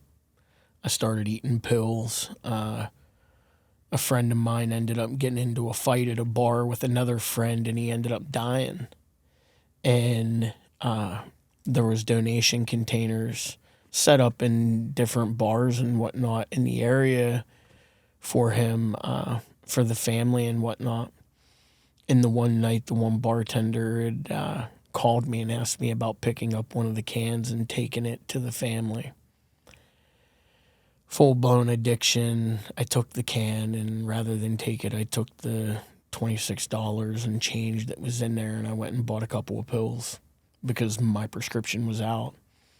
And essentially, I ended up going back to that bar. I shot pool for them for their pool league, and they knew, and they knew that I had took the can and didn't turn it in. They were all on their way there, and the adrenaline kicked in. I went outside. I limping away. I'm 4 weeks, 5-6 weeks clear of major knee surgery. I'm running down the alley without my crutches, and I tucked into this little carport and I hid. And they were all just circling. There was a lot of them front, and essentially they found me, and the cops got me, and they charged me with theft of movable property, and they said that there was $500 in a can. I couldn't dispute it, because then if I say no, there wasn't, then I'm admitting my guilt. I'm admitting that I took that. I'm not going to do that. So I maintained, and then they took me to the Lycoming County Jail. They set my bail at $2,500 with a state parole detainer. And I'm like, I'm not sitting in the county jail. I called a bail bondsman. I gave up my last $250 to the bail bondsman for him to post my bail. And then that was on May 19th, May 20th of 2008. June 13th, Friday the 13th, state parole picked me up and transported me back to state prison. And how much time? I was home for 299 days. So I did 2.5. I did 2.5 years, my first, from January 16th to July 25th, July 16th of 2005 to July 25th of 2007. I was home 299 days, 1 day shy of 10 months. So that brings you to 2008. Yeah. And then on this violation, how long do you have to stay there for? State parole, well, with the violation, I had that charge, the theft charge, and my DUI. So the DUI, they gave me, it was my second DUI. They gave me 72 hours to 6 months, ran concurrent. And for the theft, they gave me 2 to 4 years. For $26? Wow. Yep. When you were in prison that second time, how did you feel being away from your kids after already coming out, seeing your kids for the first time? And I'm sure you had some, it was challenging the first time you were in prison because your kids were being born, but now actually coming out and seeing them. My oldest daughter, actually, I wasn't able to be a part of her life for a long time. Her mom actually had another man sign the birth certificate, and she thought that he was the father. But you look at my oldest, you can tell we're twins. My girls look just like me. But I wasn't very active with my daughter in her life. Part of it was because of my actions of being in and out of jail. I get them not wanting me to be around and have that. But at the same time, that was all I ever wanted to do, because I know what it was like to grow up without my dad. I didn't have my dad, and my stepdad was abusive. Both my stepdads, one neglected me, one beat the brakes off of me. So it was like I really never had that father figure. I spent my childhood on the road with my grandfather and my uncles. They were truck drivers. So I would spend my summers on the road with them until my grandfather passed away. And he passed in 1996, 2 days before my birthday, right before I turned 15. He was cussing out Neil O'Donnell, throwing those pick sixes against the Cowboys in the Super Bowl. He was in the VA. He had a heart attack. And cussing out Neil O'Donnell, he had a massive heart attack and ended up not making it. So I had a big hate for the Pittsburgh Steelers for a lot of years, but over the last several years, I go to a lot of Steeler games now. So share with us an eventful story from that second prison bid, your last prison bid. I don't know if this dude died or not, but it was it was in May of 2009, 2010. We was going out for night yard. We had just got done doing. We was playing cards. We was getting ready to go out, and you see this Jamaican dude from Philly go down towards the showers at the end of the tier, and he pulled back he said, "Watch this." He pulled back the shower curtain, and he hit this dude with an axe on his back with a toothbrush, and it had a couple of blades in it. And he turned and beeline, the bell rang to go to yard. And we're sitting there, and dude's like, "Yo, cuz, he got me." And we're like, "Shh, block's about to get locked down. We're going to yard." We get up, we peel outside. We get out to the yard and go around. I come up around. I go to the one urinal to take a piss. Dude's bangers in the urinal. I was just like, I peed, I flushed, I hit the little flusher. I kept it moving. When yard ended, halftime,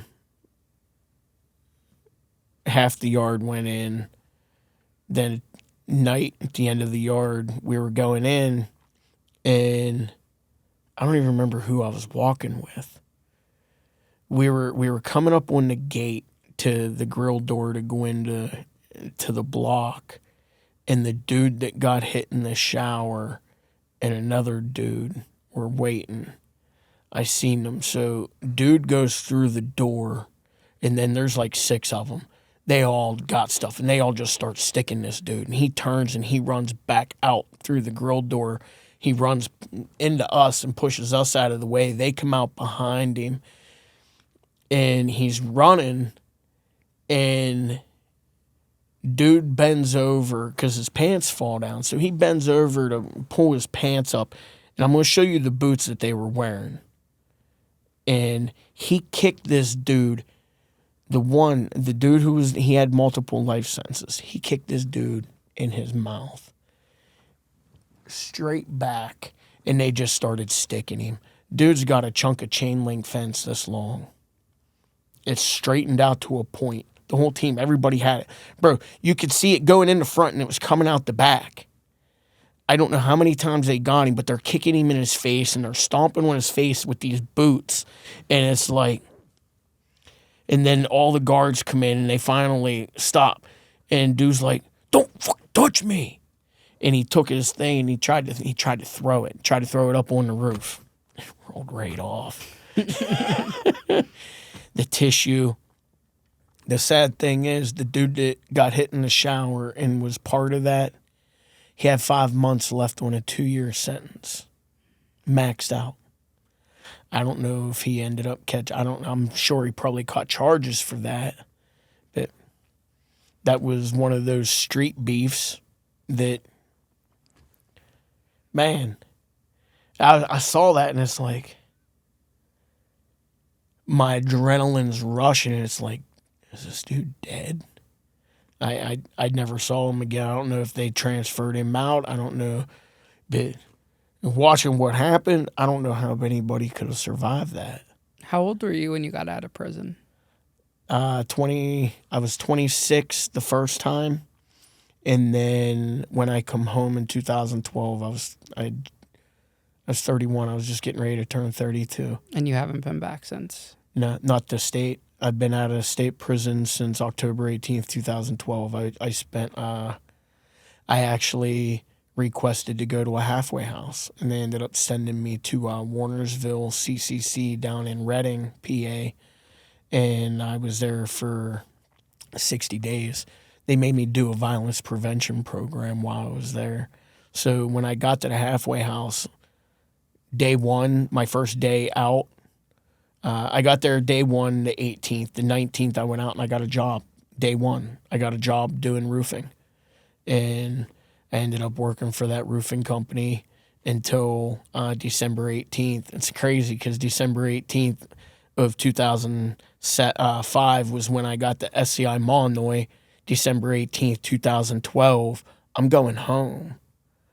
So it's like, dang. December of this past year? No, December 18th of 2005 was when I went to SCI Mononoy from Camp Hill. No, for the job that you worked Oh, on. for the job there? No, that was December 18th of 2012. And you finished the job when?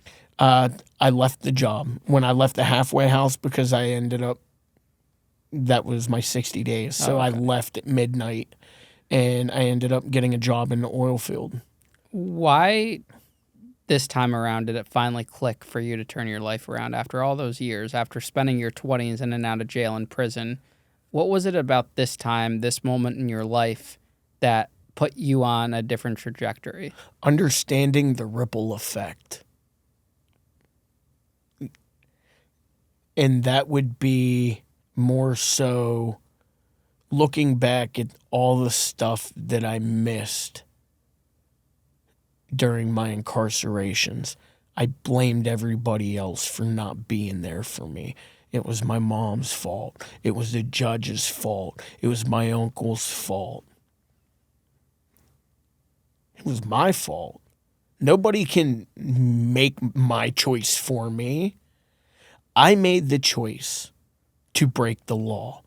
I made the decision to break the law. Did I know that there were consequences? I didn't care.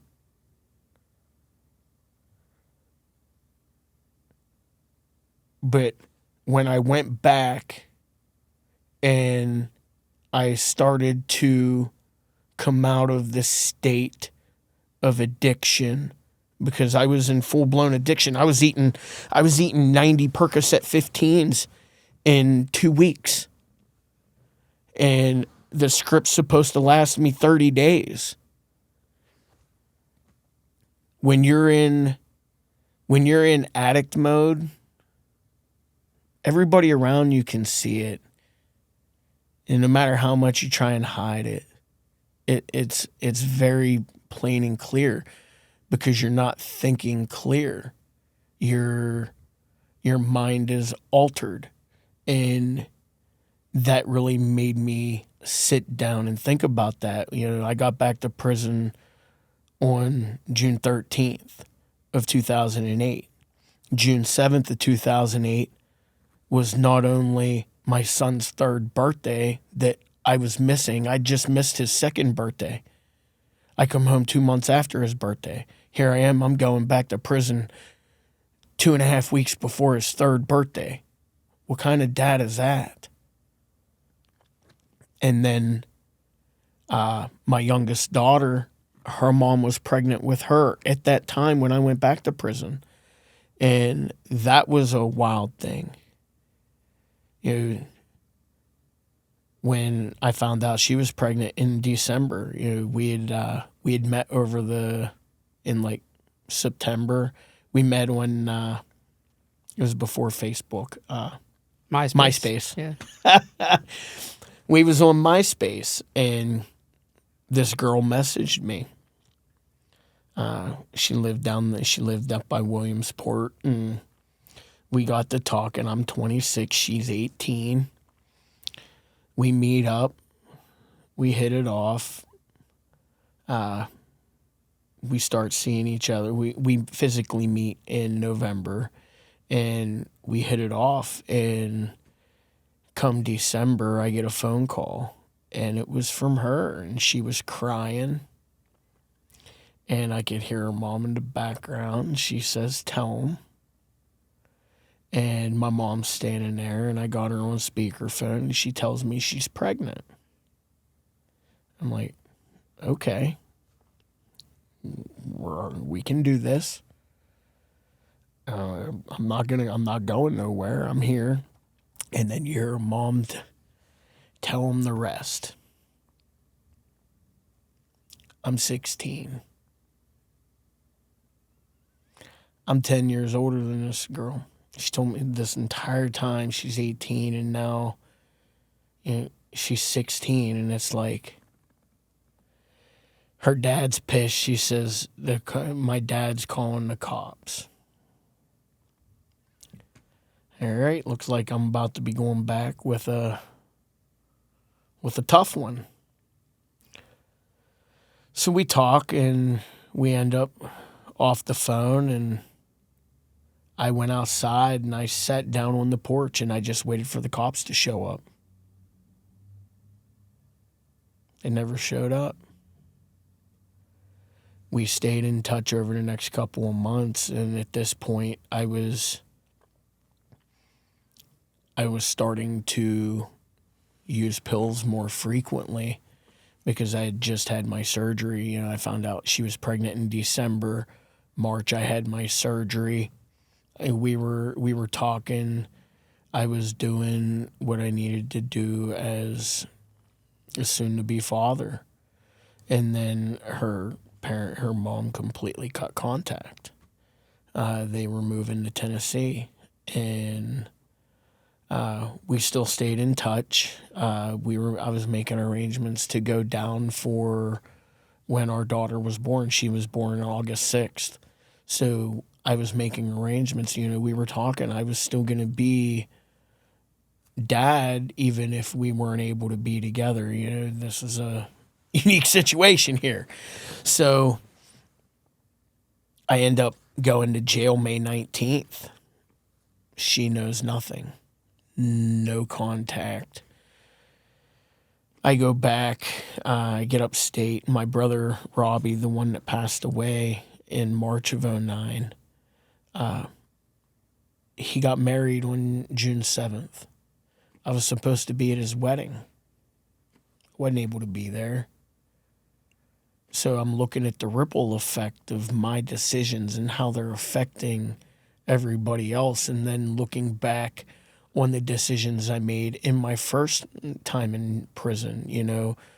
My younger sister, I missed her graduation. I missed the birth of my niece.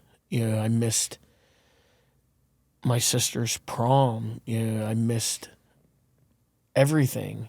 And because of my actions, something that was important to her that she wanted me at, I wasn't able to be at because I was selfish.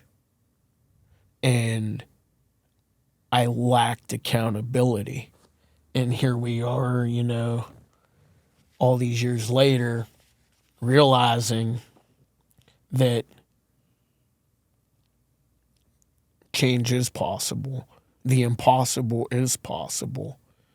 I live now on the motto of hope. Help other people elevate. Tell us about what you do now.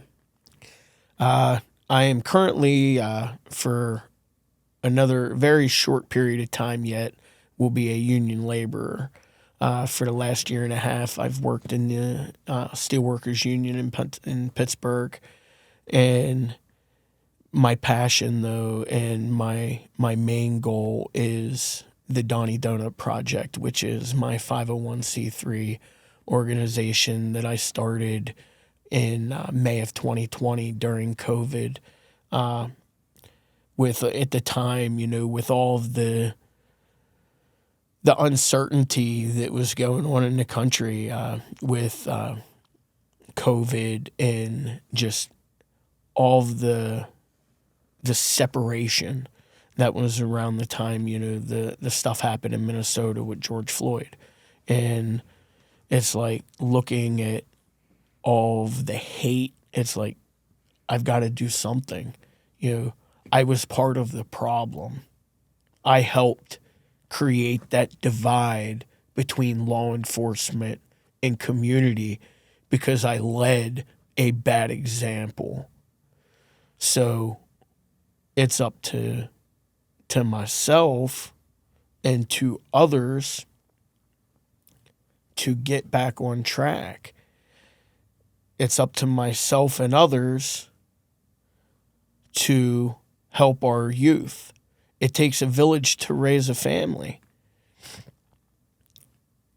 In some villages, there's not very many adults to teach, life skills. I remember growing up in school, they taught the Constitution. They taught ethics. They taught you how to write cursive. We started every morning with the Pledge of Allegiance, and we sang "My Country 'Tis of Thee." We don't have that anymore. And it's like, what are we teaching our kids? Our kids spend their days focused on their phones. I mean, I get it. Times are changing. It's 2025, but not everything is about technology, because technology, that's not here. Technology's artificial intelligence. We have attention with intention as humans. We need to invest in each other. We need to invest in ourselves. And that's my goal, is to create opportunities for our youth, for guys coming back out into society. I shared with you a month and a half ago, I was able to briefly met with Jimmy McGill and Blake Martin at the West Virginia Goes Purple Gala.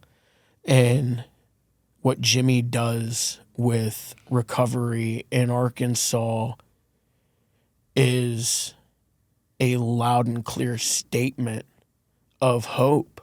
And what we want to do in our area in Pennsylvania is something similar, but we want to focus more on our young adults and get them back on track before the system gets them.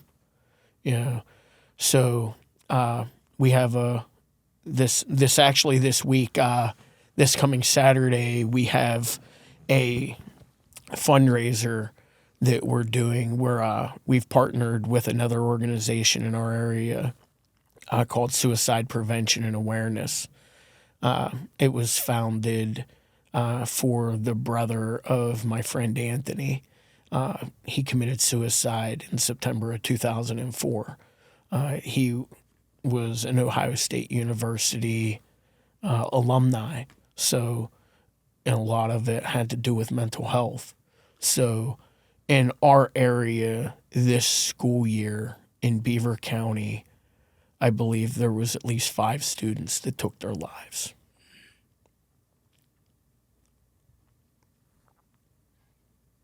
And the lack of accountability on the schools, the whole zero tolerance on bullying, but there's so much gray area, just like when it comes to the law.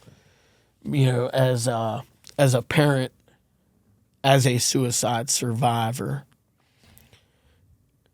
it hits a little different when you have a child that openly admits that they attempted to take their life on multiple occasions, and then they go to school and they admit that they just overdosed in the school.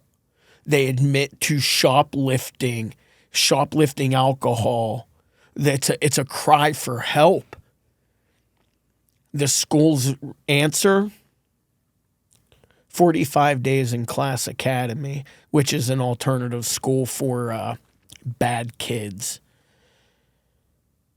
When our son went to a hospital, they deemed a program for him that was offered at a school in our area, that the school has a transportation that goes to this building. The hospital deemed this in his best interest for his mental health, his safety, his well-being. We've had an advocate go to bat for us, but the only person that anybody has been able to talk to is the school principal, and she refuses to provide transportation. Now, as a parent, what do? They call CYS, and they tell CYS all this, and everybody comes in and they tell us that we're doing everything we can. We're doing what we can for our children. Everything we're doing the right things. We're sorry that the school is failing. Where's that accountability? Because if we were the ones neglecting our child, best believe they're taking our kids from us. And I've got a criminal record. They're going to put me under the jail. And when I went to the PD, it's like the chief just sits back. He thinks it's a joke.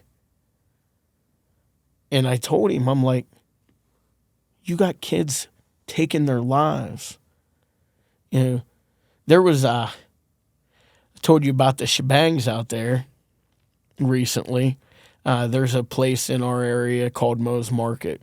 They're a nuisance convenience store. They're known for selling vapes and THC carts and stuff to kids. Well, May 23rd, they got robbed at gunpoint. The school resource officer positively identified my minor son as one of those suspects. My wife and I got home from the attorney's office, and the one officer come out, and he's like, "What's up, Donnie?" He's like, "So Mose was robbed at gunpoint, and one of the officers positively identified your son. We have video." He pulls out his phone, and he starts showing me this video. The suspect's in a brown hoodie, brown sweatshirt, gray shorts.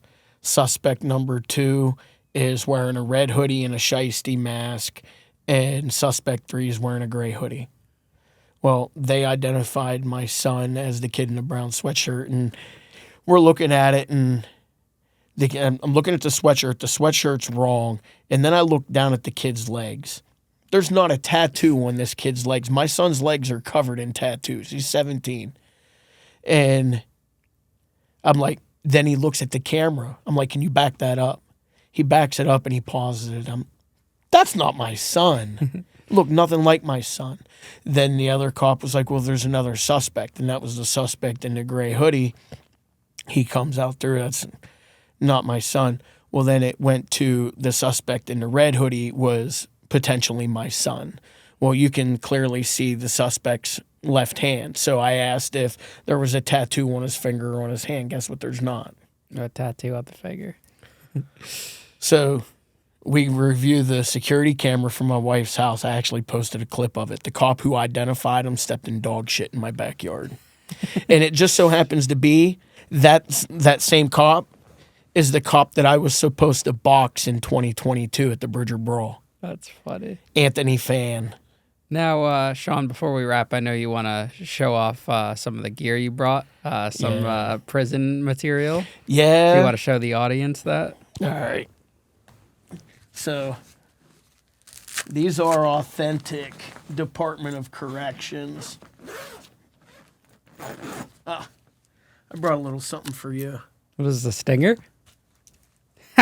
That's funny. You've got your own stinger. I need to use works. this for videos. This is cool. Awesome. I appreciate this. What size shoe you wear? I'm a 12. You might be able to fit these. You don't want to keep them anymore? Oh, I'm going to definitely keep them, but I mean, this toe right here. You imagine? Check that out. Wow, they actually, the steel toe? No, that's hard rubber. This is hard as shit. There's a tag in there. Where were these made? These were made by the inmates at SCI Phoenix, just outside of Philadelphia. Wow. The Department of Corrections of Pennsylvania. Yeah, I remember those types of shirts. We had a little bit of a darker one. Yeah, the feds make all theirs too. It's crazy. Slave labor. Did you listen to the episode I had with the Philly prison guard, Smitty? I'm not sure if I have or not. You got to definitely listen to that. Good ride on the way home. He was at Phoenix and a couple others. Okay. Yeah, he's good. Oh, look at that. Wow. DOC. SCI Huntington. And then we got the brown pants. But this is my motivation. This was my... If you want to just pull the mic closer. This is my motivation. This was my board action for my last stint, February 13th, 2012. The Board of Probation and Parole rendered the following decision in your case. Following an interview with you and review of your file and having considered all matters required, you are denied parole at this time. The reason for the board's decision: your need to participate and complete additional institutional programming. This is 4 years in. I had already done all my programming. You know what the program was? TC. Had to do TC. Your institutional behavior, including reported misconducts. Your risk and needs assessment indicate your level of risk to the community. Your prior unsatisfactory parole supervision history. Reports, evaluations, and assessments indicate you're a risk to the community. Your failure to demonstrate motivation for success. Minimization of the nature, circumstances of the offense committed. Your refusal to accept responsibility. That was the big one, lacking the accountability and lack of remorse. Yeah.